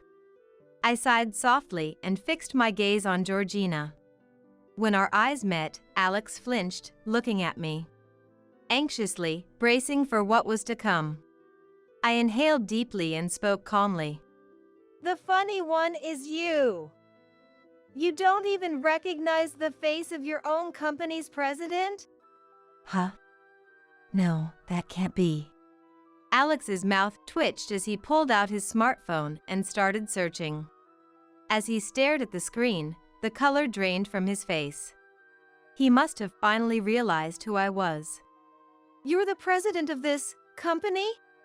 Finally caught on, have you? Alex knelt down and bowed his head to me, his voice trembling pitifully. It's not like that, Ren. I didn't know. Not know? No, you chose not to know, didn't you? I never brought it up, but there were plenty of opportunities for him to find out. A simple search on his phone would have revealed my name, if not my photo. It was typical of Alex. He probably never had any interest. A man without particular concern for the content of his work, focusing solely on income and time off. That's why his work performance has always been subpar. To you, I was merely an afterthought, wasn't I? What you and your parents truly desired was a diligent, hardworking wife. Someone to take care of them, anyone would do, right? Alex, mouth agape, shook his head, his face turning a ghastly shade of pale. Not at all. Had I known you were the president, I would never have expected you to shoulder the caregiving. I would have taken care of Dad and Mom myself, allowing you to concentrate on your work. With sufficient funds, one could easily hire assistants. You'd have me earn while outsourcing caregiving to professionals, and you'd merely enjoy life, right? Alex, with a faint smile, whispered, I wouldn't do something so terrible. Indeed, had Alex navigated things more adeptly, such a future might have been attainable. Had he proposed this before I discovered his parents' true nature, I would have agreed without hesitation. I'll earn so you can dedicate yourself to caregiving. I believe he would have sincerely said that. If Alex and his parents not shown their true colors after marriage, such a future could have been plausible. He squandered that opportunity by his own doing. Alex looked up at me, eyes seemingly moist, with a plea. Please, Ren! Can't we start over? We had good times, didn't we? Let's visit all those places again.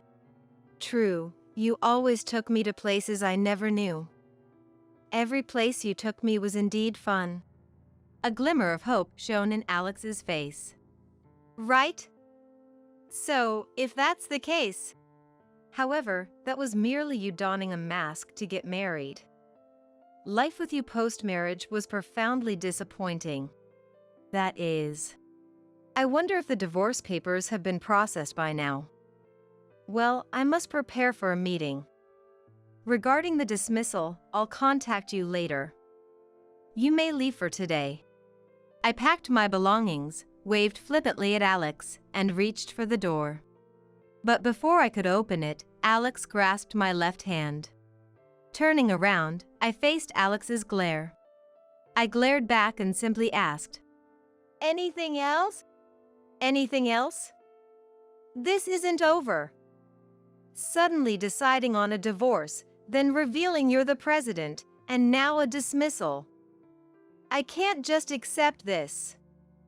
It's all too arbitrary on your part.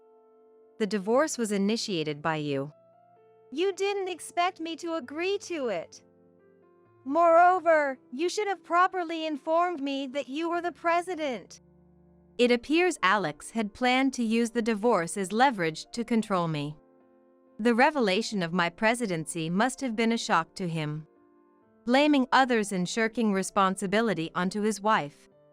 Such actions are unbecoming of an adult. It's absurd that I had to set everything up for him, yet he never questioned it. He's always lived by blaming others. I'm at a loss for words from sheer disbelief. Alex is grinding his back teeth, seemingly regretting letting go of his financial support, but that's not my concern. Isn't that too self-serving? Blaming me for your lack of planning and ignorance isn't fair, I said, causing Alex's face to flush red as he yelled back in a strained voice. Coward! How can the president of such a large company justify firing an employee for personal gain? That's unacceptable. Such tyranny won't be tolerated. Alex postured as if he had the moral high ground. His thinking is too immature. Always believing he's in the right. Can he not comprehend what's been said? I couldn't help but hold my head in my hands. Seeing me like this, Alex, thinking he had won, smirked triumphantly. See? I hit the nail on the head. Should I bring this to light? You'd be the one in trouble. I'm astounded by your foolishness. If it comes out, you're the one who'll suffer. What are you talking about? I cut Alex off, listing names. General Affairs Hoyt, Sales Gracelyn, Winter, and Accounting's Paisley. Who else was there? When I asked Alex, he began sweating profusely and looking away. What? What are you talking about? You know very well. I just named female employees you've been persistently harassing. They've come to me seeking help. Most employees don't know Alex is my husband. Only my secretary is aware. Among them, I received complaints like, "I'm troubled by the constant invitations from sales Alex." At first, I doubted my ears. My own husband was hitting on multiple young female employees. And despite their rejections, he kept coming back. I was mortified and apologetic beyond words. I was just trying to foster camaraderie among employees, Alex defended. By specifically targeting women over a decade younger than you? And inviting them to hotels? What kind of camaraderie were you trying to build? There were messages sent from Alex to these women, undeniable proof. No matter what Alex said, there was no escaping it. You're not only underperforming, but you're also a nuisance to others. It's my job as president to remove those who are detrimental to the company, isn't it? But that's right. And from accounting, there's a report that you might be fudging expenses. What about that? Surely, you wouldn't stoop so low, would you? Alex averted his eyes and fell silent. Regrettably, it seems that was true as well. A mama's boy, a womanizer, and on top of that, a miser. Moreover, to think he caused trouble not just for me but for others too, it's disappointing not just as a husband but as a person. I'm disillusioned by my lack of judgment in not seeing him for what he was. Feeling inept for not having seen through such a person. I'll make sure all suspicions are cleared up before proceeding with the dismissal, so rest assured. Well, I'm leaving now. You better get along with your parents back home. Alex collapsed on the spot. Slumped over, muttering something under his breath. He must have realized it was all too late. Even as I reached for the door, Alex, now devoid of energy, didn't say anything more, and I left the room. Upon further investigation, all suspicions against Alex were confirmed. After making Alex apologize to the affected female employees, he resigned voluntarily, taking responsibility. Now jobless, Alex returned to live with his parents at home. A while later, he attempted to start working again part-time, but then something unexpected happened to Alex. Until now, though former Rosalind needed care, former Brittany was essentially able to manage daily tasks on her own. Thanks to this, Alex only had to help out occasionally. However, former Brittany has recently started showing signs of dementia, including instances of wandering at night. A father who physically requires care and a mother who is usually fine but occasionally shows symptoms of dementia. I just can't find peace anymore. We're running out of money too. Please help. I received a plea for help from Alex, indicating he was at his limit. If our divorce had been amicable and there were no hard feelings towards my former in-laws, I might have been inclined to help. But these were the people who had looked down on me as nothing more than a caregiver. There's no room for sympathy. It sounds tough, but I'm afraid I cannot offer any assistance. Furthermore, as we are now strangers, I kindly ask that you refrain from contacting me further. Depending on the situation, I may have to take appropriate actions. After conveying this, I no longer received any messages from Alex. After divorcing Alex, I had decided I was done with marriage and resolved to live alone. However, just when I had settled on this, someone I had known for many years through work confessed his feelings to me. The trauma from Alex made me consider declining, but knowing this person's sincerity from our long acquaintance, I gratefully accepted the offer to start dating. Whether this will lead to marriage, I'm uncertain, and part of me doubts, fearing a change post-marriage, but this person is the most gentle individual I've ever met. Moreover, since he is also a business owner, we can share and understand each other's work. Unlike with Alex, he truly feels like a partner should. If I can spend the future with him, this happiness I feel now will surely continue.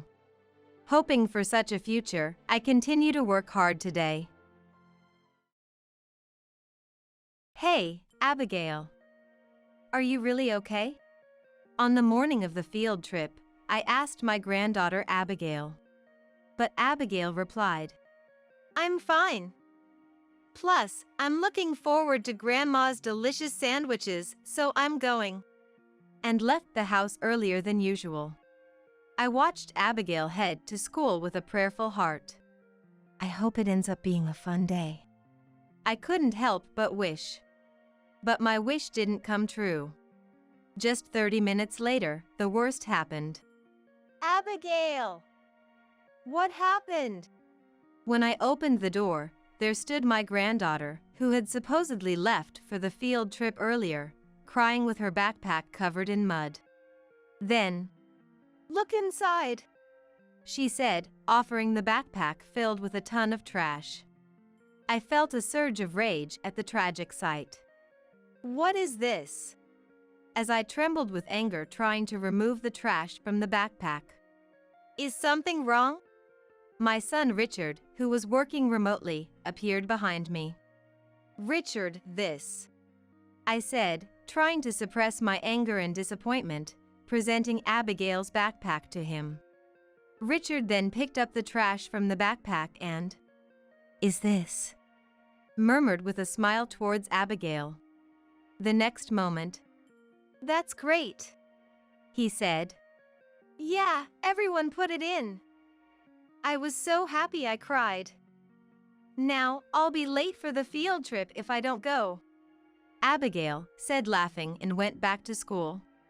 Left out of the loop, I stood dumbfounded watching Abigail energetically run off. My name is Isabella, a 55-year-old housewife. My husband Kevin and I have been living with our son Richard and granddaughter Abigail for the past 5 months. The reason for our living together was that Richard's wife, Madison, passed away due to illness. Madison had terminal cervical cancer. She always had severe menstrual pains and would often rely on over-the-counter painkillers when feeling unwell. Additionally, she had irregular periods and occasional abnormal bleeding from a young age, which made her insensitive to bodily changes. As a result, by the time she realized something was wrong, it was already too late. When the hospital called to say she needed to be admitted for treatment immediately, I was in shock. Richard told me over the phone that Madison had cervical cancer, his voice filled with despair and powerlessness. The shock of the cancer diagnosis was one thing, but in Madison's case, the cancer had already begun to spread to other areas, making surgery impossible. Therefore, they had to try chemotherapy and radiation therapy. However, the treatments did not have the hoped-for effects. Richard's voice became increasingly dark and weak with each phone call. All I could do was listen to my son's stories. And respond. Then, a year ago, Madison quietly passed away in her hospital bed. It happened just 8 months after the cancer was discovered. If only I had pushed harder for her to go to the gynecologist. After Madison's death, Richard blamed himself for his indifference to her health and fell into a deep depression. In addition to caring for Abigail, who was in the first grade, and managing unfamiliar household tasks, he was overwhelmed both physically and emotionally. Abigail, too, seemed confused by the sudden loss of her mom, occasionally crying at night and refusing to go to school. My husband and I wanted to encourage and support them, so we suggested living together. Initially, Richard was hesitant, but he said, "Having someone always at home might make Abigail feel safer," becoming more open to the idea. However, Richard had one major concern about living together. It was that Abigail would have to transfer schools as we moved in together. Richard worried that transferring schools, especially while grieving Madison's death, would be too much of a psychological burden for Abigail. But facing the reality of juggling work, household duties, and childcare, he felt he was reaching his limit. After much deliberation, Richard couldn't come to a decision. So, he decided to ask Abigail herself how she felt about it. "Hey, Abigail. Grandma and Grandpa said they'd like us to live with them at their house. What do you think?" Live at Grandma and Grandpa's house? I want to go." "Is that so? It means you'll have to change schools. Is that okay?" "What does change schools mean?" "It means just like moving houses, you'll move to a new school.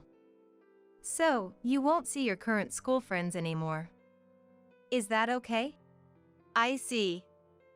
Does Dad want to move?" "Dad is fine with whatever. What you want is most important." "Then I want to move. That means Grandma will always be with me, right?" "Yes, both Grandma and Grandpa will be with you always. So, let's start preparing for the move, okay?" Abigail nodded strongly in agreement to Richard's final confirmation. Thus, my son's family came to live with us. Later on, I learned that Abigail decided to move for Richard's sake. Dad looks so busy with work every day, and he seems really busy with things like my homework and meals. So, I thought it would be easier for Dad if Grandma and Grandpa were with us.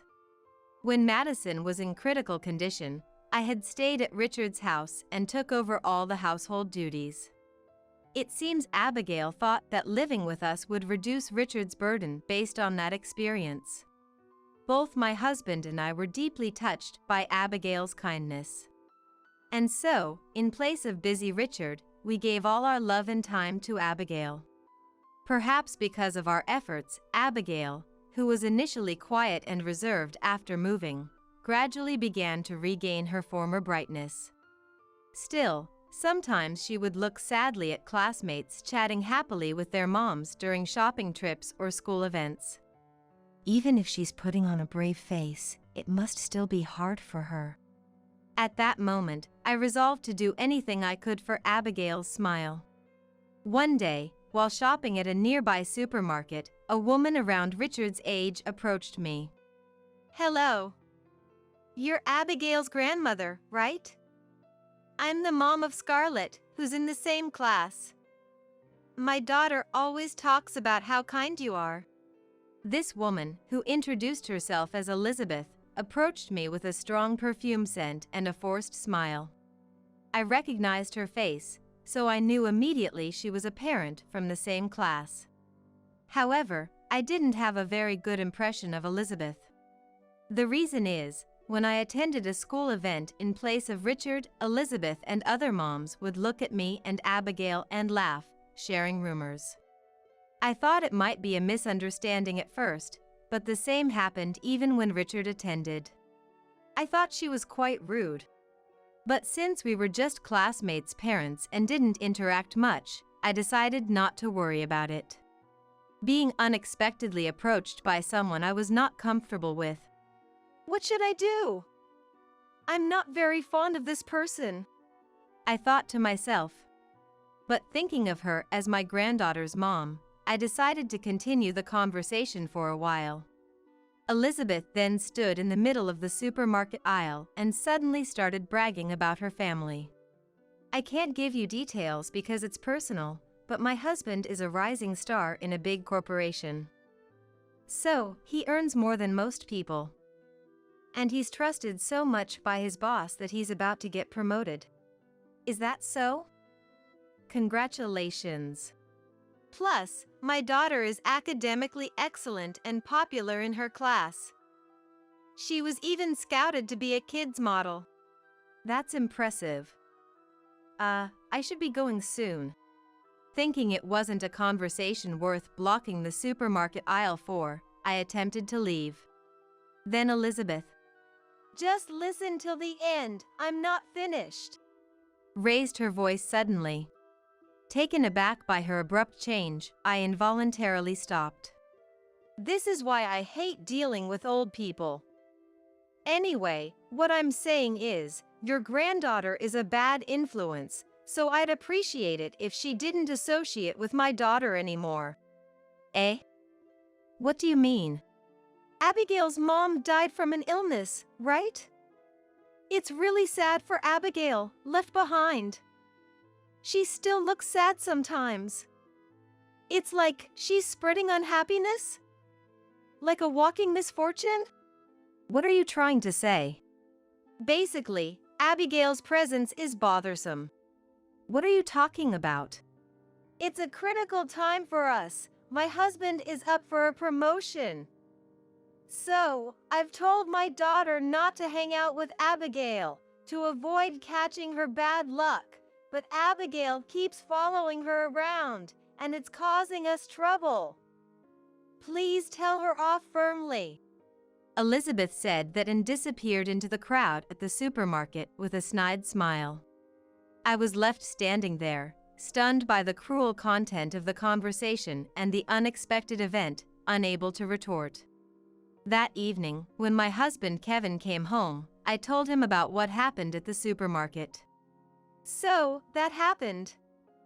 Maybe Abigail is having a hard time at school? What should we do? Call the teacher? Oh, should we consult with Richard first? Isabella, calm down. Did any other parents say something like this? Eh? No, this was the first time. Then let's just talk to Richard and observe a bit more.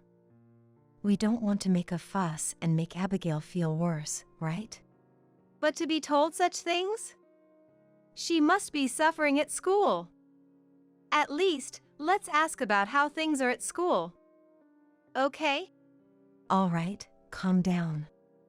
I'll bring it up during dinner tonight and see how things go from there. Is that okay? Yes, please. My husband reluctantly agreed, understanding my feelings. I really wanted to ask Abigail directly. But upon reflection, I might press her too much out of concern if I were to ask. Thinking this, my husband seemed more suited to calmly handle the conversation this time. That night, dinner was just the three of us, as Richard came home late from work.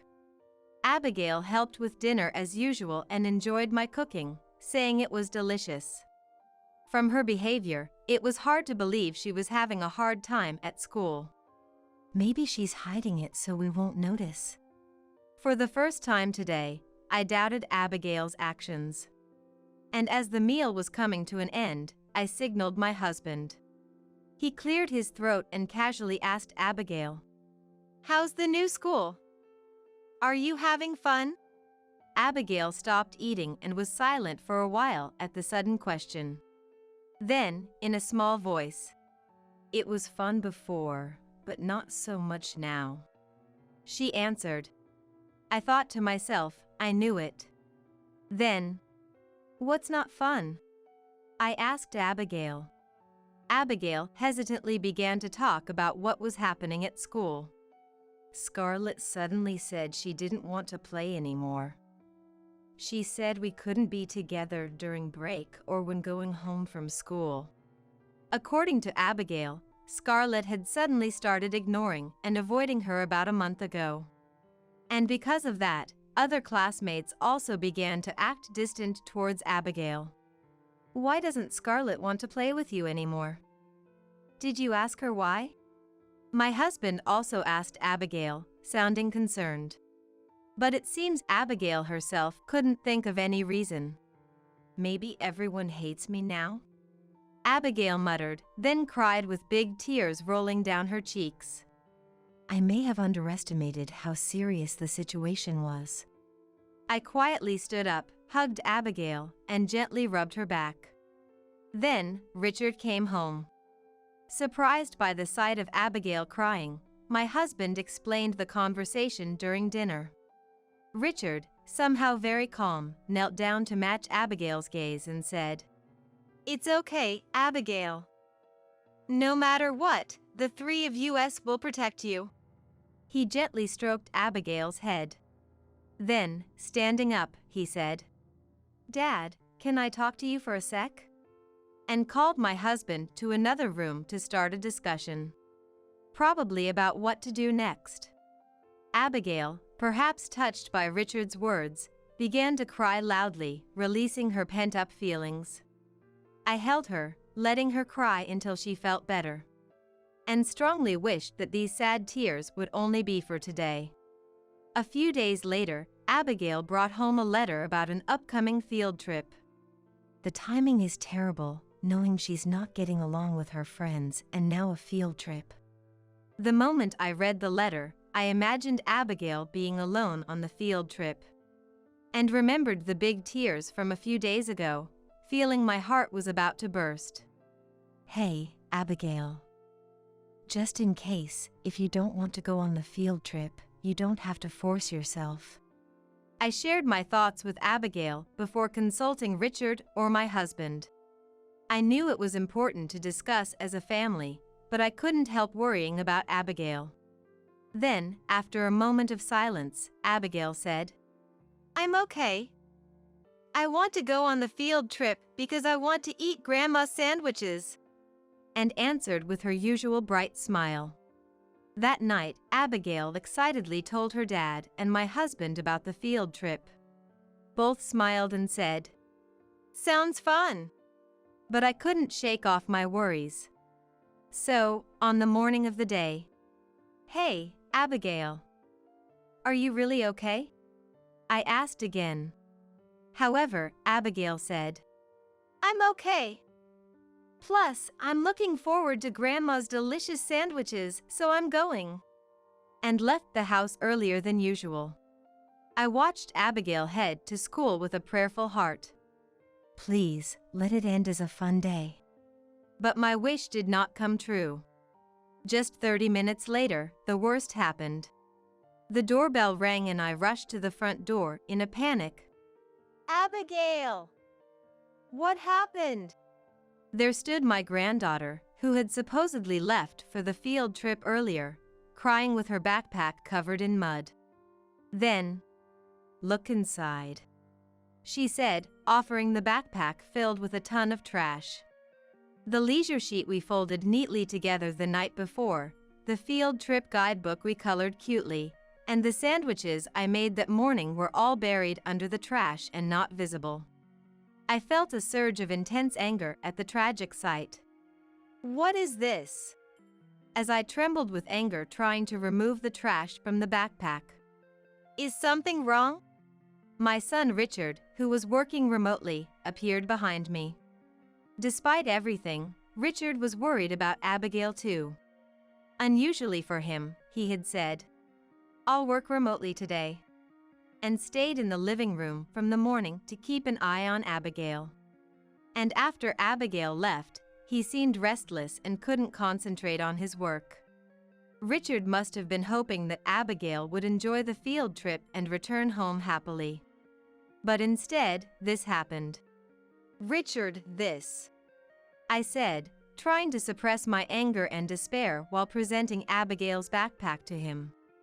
Then Richard picked up the trash from the backpack and, Is this? Murmured with a smile towards Abigail.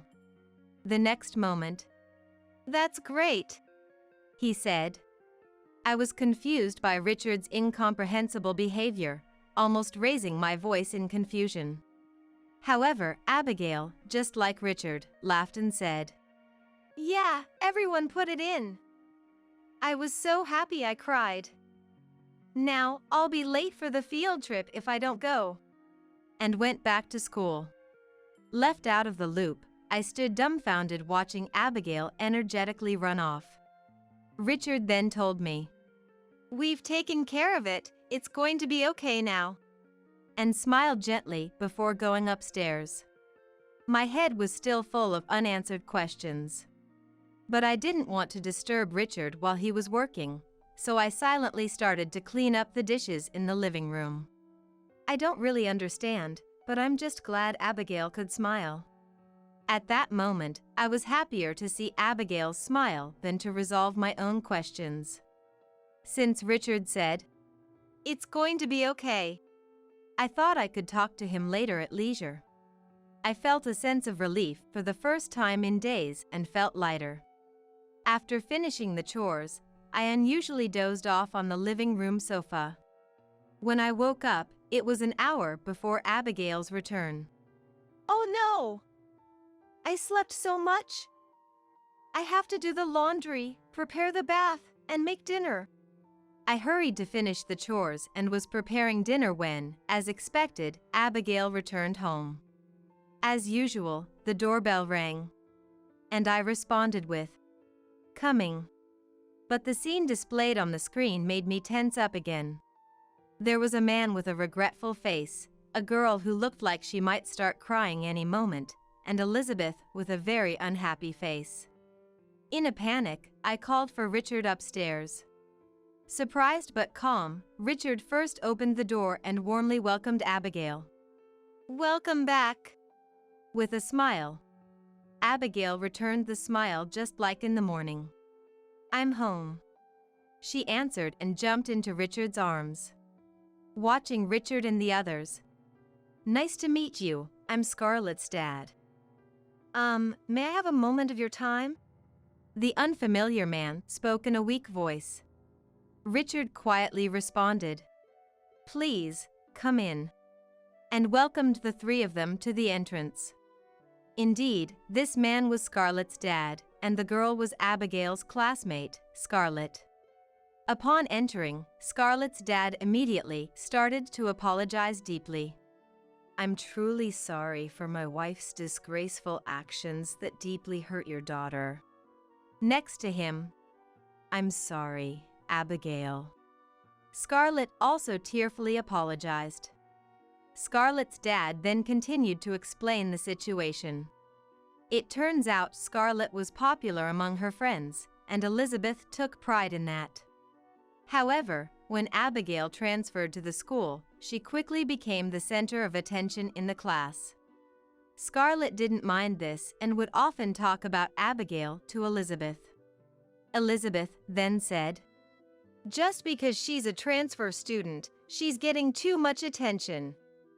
Using the fact that she doesn't have a mom to garner sympathy from everyone. What a mean girl. Scarlett is the star of the class. I'll make sure she realizes that." And she told Scarlett, "Listen, Scarlett. Abigail is actually a very mean girl. You shouldn't hang out with her. Make sure to tell this to your classmates too and suggest that everyone stops playing with Abigail. Got it? You can do it, right?" I really wanted to keep playing with Abigail. But if I broke the promise, Mom would punish me.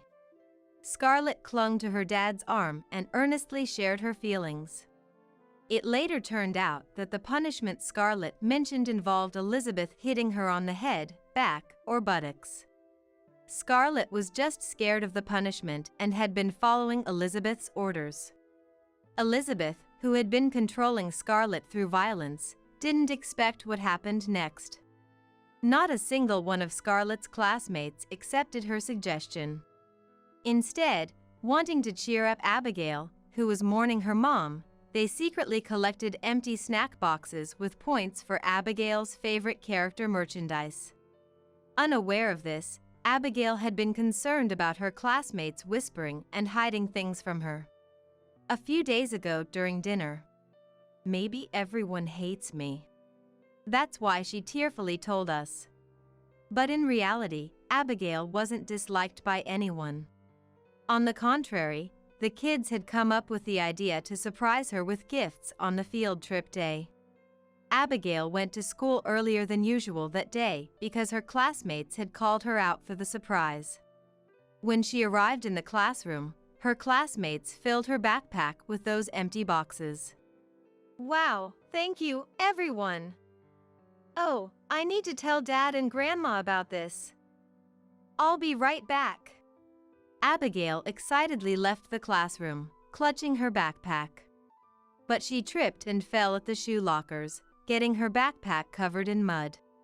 That's when Scarlett happened to pass by. Abigail, are you okay? Yeah, I'm fine. I'm just going to go home for a bit. A forgotten item? No, look, isn't it amazing? Scarlett remembered the classmate's surprise gift upon seeing inside Abigail's backpack. I'm going to show it to Grandma and Dad. Seeing Abigail's beaming smile, Scarlett wanted to do something for her too. So she said, "Oh, wait. You're hurt, so let me put this on you," and offered to put her cherished character Band-Aid on Abigail's knee. Really? Isn't this your treasure?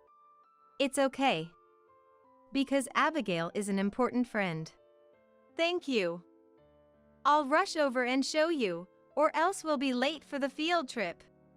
On her way home, Abigail seemed moved by everyone's kindness, tears overflowing. I saw Abigail, muddy backpack and all, crying, and thought she had a terrible time at school. But to think such a wonderful thing was happening.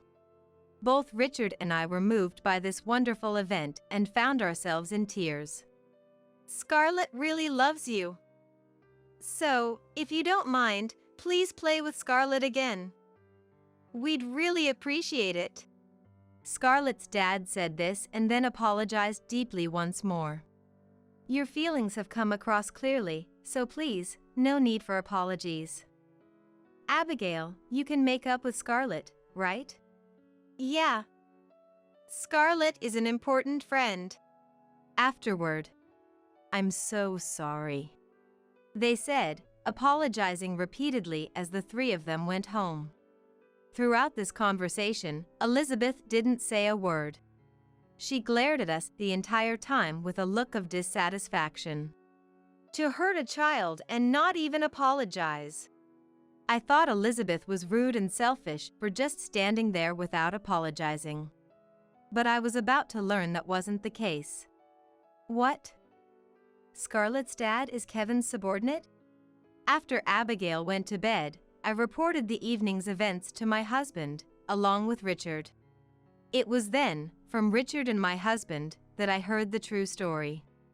According to Richard, the realization that Scarlett's dad was my husband's subordinate came from a casual conversation at a school event.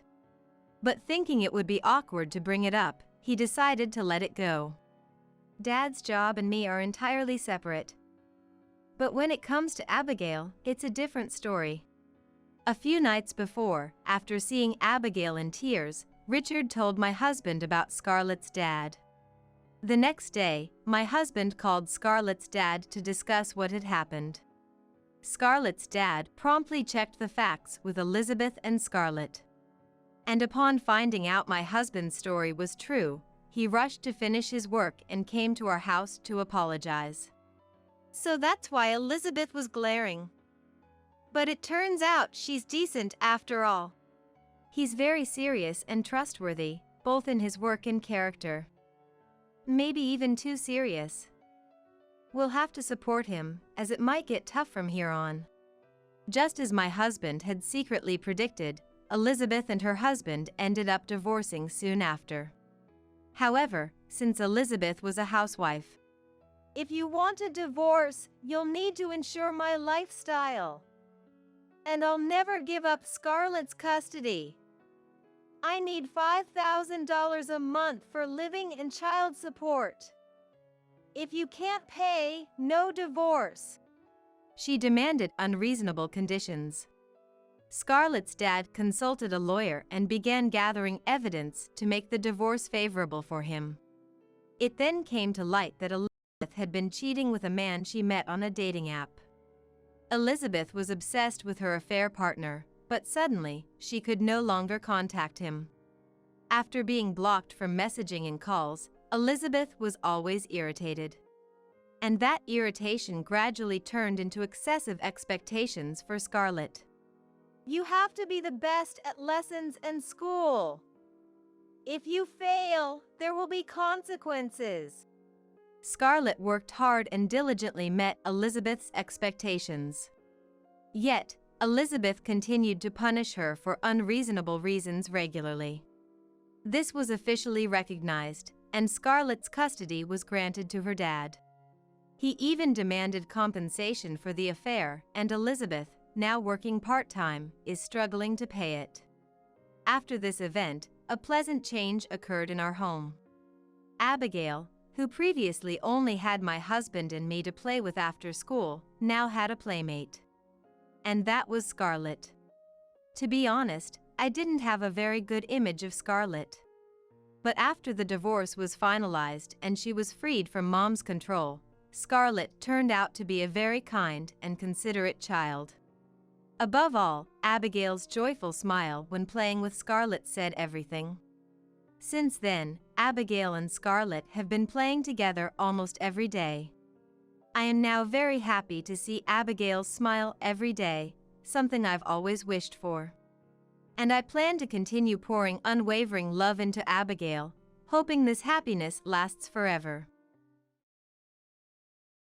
I thought it would be a piece of cake. I, being younger, could make him happier, she declared, arriving at the apartment where Mike and I lived a happy life. Standing beside her was Mike, with a grin on his face. To dispel this nightmare, I had to take action. I'm Lucy, a 26-year-old housewife. My husband, Mike, is 28 and works in sales at a printing company. I'm currently working part-time at a bookstore. Before getting married, I did various temp jobs and worked as a temporary government employee. But after marriage, I chose to work part-time. I'm not the most versatile person, so juggling a full-time job and household chores seemed impossible. Part-time work, along with housekeeping, feels just right for me. When Mike and I first met, he was unemployed. He had quit his job within just 6 months of starting at a company right after graduating from college. It was during his job search that he met me. During his job hunt, our paths crossed at the workforce center. I was working there as a temporary employee. Mike was the client I happened to assist at the reception. My first impression of him was that he was extremely friendly and charming. I immediately thought he'd be perfect in sales and recommended a few sales jobs. I remember feeling relieved when one of the jobs I recommended, at a printing company, turned out to be a success for Mike. When he came to report his employment with a beaming smile, I found myself unexpectedly smitten by him. Mike's face is cute. But at the same time he's tall, and the unexpected contrast seemed wonderful. He came to report his job acceptance just before lunch break, so as soon as the break started, I looked for Mike and stopped him. I remember it took a lot of courage to do that. Mike was about to leave the workforce center at that moment. I approached him as he seemed to be pondering over something, staring at his mobile phone screen by the entrance. Mike looked surprised when I spoke to him. I think my hands were trembling when I asked if we could exchange contact information. Mike's response was simply, "I'd like that too." I blushed, but so did Mike, his face as red as mine. We exchanged contacts, and that marked the beginning of our relationship.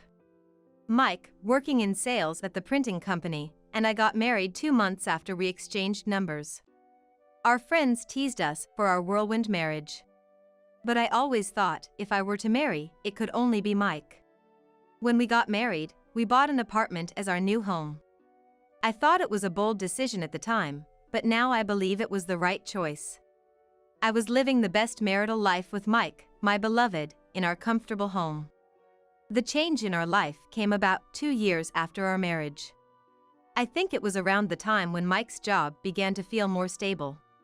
Do you think I'm kind of cute? Mike suddenly asked. Considering he never seemed interested in his own appearance, I immediately sensed someone must have mentioned it to him. Yes, you're kind of cute. Did someone say that to you? I asked. Laughing, Mike said it was a comment from a new employee. I thought it was quite inappropriate for someone who had just joined the company to say such a thing. Mike, not entirely displeased, said, "Cute, huh?" while looking in the mirror. I told Mike to be more careful since he was being teased by younger people. Following that incident, Mike began to pay more attention to his clothes and skincare. His spending increased, and so did the bills on our credit card. When he came home from work, he would constantly hold on to his mobile phone. I started suspecting infidelity. Once I started thinking that way, it was all downhill from there. I began to doubt everything Mike did. Our good relationship until then perhaps made the backlash stronger. Although Mike appeared more buoyant than before, he didn't seem to hide it from me, which was a bit reassuring. I thought if he had something to hide, he would act suspiciously. But I was being naive. Mike's spending habits were getting worse day by day. I decided to have a serious talk with him during dinner. I told him that we should save money now, as we'll need more when we have kids. Mike didn't seem to grasp the seriousness. I emphasized it even more. Without any evidence of Mike's infidelity, I watched him become increasingly youthful in appearance and lived in frustration. But soon, the situation took a dramatic turn. I was in a hurry one morning to hang the laundry on the balcony before leaving for my part-time job. That's when I noticed someone standing in front of our apartment, looking my way. A woman in her early 20s, it seemed. Moreover, she appeared to be filming me with her mobile phone. For a moment, our eyes met through her mobile phone, and I felt a chill of fear. I quickly went back inside the house from the balcony. Even though I hadn't done anything wrong, my heart was racing. I thought she must be Mike's mistress. Maybe she came to spy on me, the wife. The next day, I was stopped by the owner at the entrance. He warned me about a woman who seemed to be inquiring about me. She was asking how much our apartment cost, whether Mike and I were happily married, and had been gathering information around the apartment. It was the same as being publicly announced that I was being cheated by Mike. Reaching my limit, I finally confronted Mike. "You've been glued to your mobile phone lately. Who are you waiting to hear from?" I asked. Mike responded, "It's just work." I told him about the encounter with the apartment owner, pretending not to know. "There seems to be a woman snooping around our home. Do you know anything about this?" Mike's hand, holding his phone, began to tremble slightly. Sweat appeared on his forehead, even though it wasn't hot. Just as I was about to press him further, the intercom rang. I answered it, reluctantly, and there she was, the woman, smiling on the screen. I was momentarily stunned. "She's a client of mine. She has something to discuss with you," Mike said. He unlocked the door and welcomed her in. The woman who appeared at the door seemed younger than I had imagined. Almost like a high school student. She was introduced as an office worker dispatched to Mike's company. She held Mike's hand, smiling broadly, and her lack of common sense startled me. Then she declared, "I'm dating Mike." To me. And then she announced to me. While I stood there, stunned, the two of them looked at each other and laughed. Holding each other's hands. "You're less important to me than she is." "I want to start over with Betty," Mike said, sounding like a victim. I felt my blood boil at his words. The two seemed to be reveling in their own tragedy, and Betty was even shedding tears as she looked at me. Mike then hurled cruel words at me. He said our marriage was a mistake, that it was too hasty, and we hadn't thought it through. Finally, he even said he thought it was a mistake to have loved me. He claimed he became his true self thanks to her. His words, like poison, made me feel dizzy. However, I sensed Mike was avoiding a decisive statement. He didn't want to be the one to say divorce. I could feel the two of them waiting for me to bring it up. Fine. I don't want anything. Let's get divorced, I said, raising my hands in surrender. Mike relaxed his shoulders in relief at my words. Betty looked at Mike with joy. Thank you. I thought it would be easy since you looked older than Mike described. It's only natural for someone younger like me to make Mike happier. It's right for you to step aside, Betty said, without a hint of malice. Maybe she really didn't mean any harm. But to the one hearing it, those words could only be taken as malicious. I was incredibly irritated. Our marriage was quick, but the divorce proceedings were even quicker. I spent an unbelievable day filing for divorce with Mike's mistress, Betty. Now that the divorce papers are filed, technically, Mike and I are strangers to each other. The buoyant couple apparently reserved a luxury hotel for tonight. I'm alone in the apartment, packing my things. I told Mike I didn't want anything. I didn't ask for any property division, but I decided to claim alimony. No need for child support, as we don't have kids. Though she's paying me alimony, it seems like Mike will end up paying for her share too. Right after filing the divorce papers, as we were parting, Betty said, "Please leave that apartment soon. Mike and I will be living there, so a middle-aged woman should vacate quickly." She said it in a sickly sweet voice, arm in arm with Mike. It irritated me greatly, but I kept my composure. Smiling outwardly, I vowed revenge against them in my heart. I left the apartment that I shared with Mike as soon as I packed my belongings. I've left everything else to my lawyer. I made Mike and her sign an agreement not to contact me after the divorce. I almost laughed, remembering how happily they signed it. A month passed, and just when I thought it was about time, my mobile phone rang. It was Mike calling. Knowing he must be panicking, I deliberately took my time answering. What? You signed an agreement not to contact me. I don't want to hear from you now, I said. What do you mean? $2,000 a month for the apartment? $1,500 for credit repayments? How am I supposed to pay this every month? Mike must be holding the credit statement and the apartment payment request right now. I always managed our finances during our marriage. I was in charge of the account into which Mike's salary was deposited. When we decided to buy the apartment, Mike showed no interest in the monthly repayments. How much did he think we needed each month? Mike's take-home pay is about $1,700. It's not an amount he can afford to pay every month. That's why I kept telling you not to waste money, I said. But we were supposed to be living off my salary. It's impossible with just a part-time job. Mike was almost crying, in a state of disarray. His life was turned upside down. Indeed, I have a part-time job. But unknown to Mike, I had another job. I've been blogging about my daily life and have continued streaming since before we got married. Mike didn't know, but I've also published a book. I earn more than Mike's salary every month. The part-time job was just for show.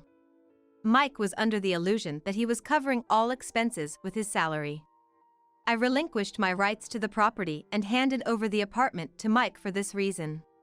Alimony from Mike, covering Betty's alimony, the remaining credit payments, and monthly apartment installments.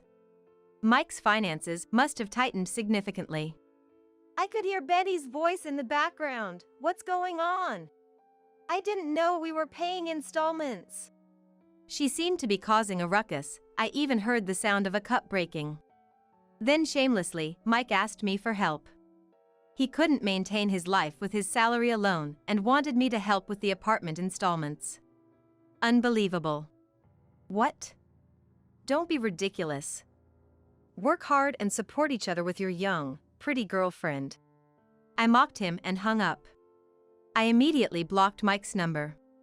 I had kept it unblocked just for this day. Now, I no longer needed Mike's number. Deleting his contact felt refreshing. Later, I heard that Mike and Betty couldn't maintain the apartment and had to put it up for sale quickly. Betty, who married Mike immediately after our divorce, learned about his real salary and started claiming, "It's a scam, I was deceived," leading to a lawsuit. It seems she's accusing him of fraud for misrepresenting his financial situation during marriage. Probably, Mike just didn't know about his own financial situation. Mike is working a side job at night after his main job, just to make the payments. Betty divorced Mike quickly. I moved to the countryside, which I had always wanted, and continue my graceful country living blog. I'm preparing to start a YouTube channel next month.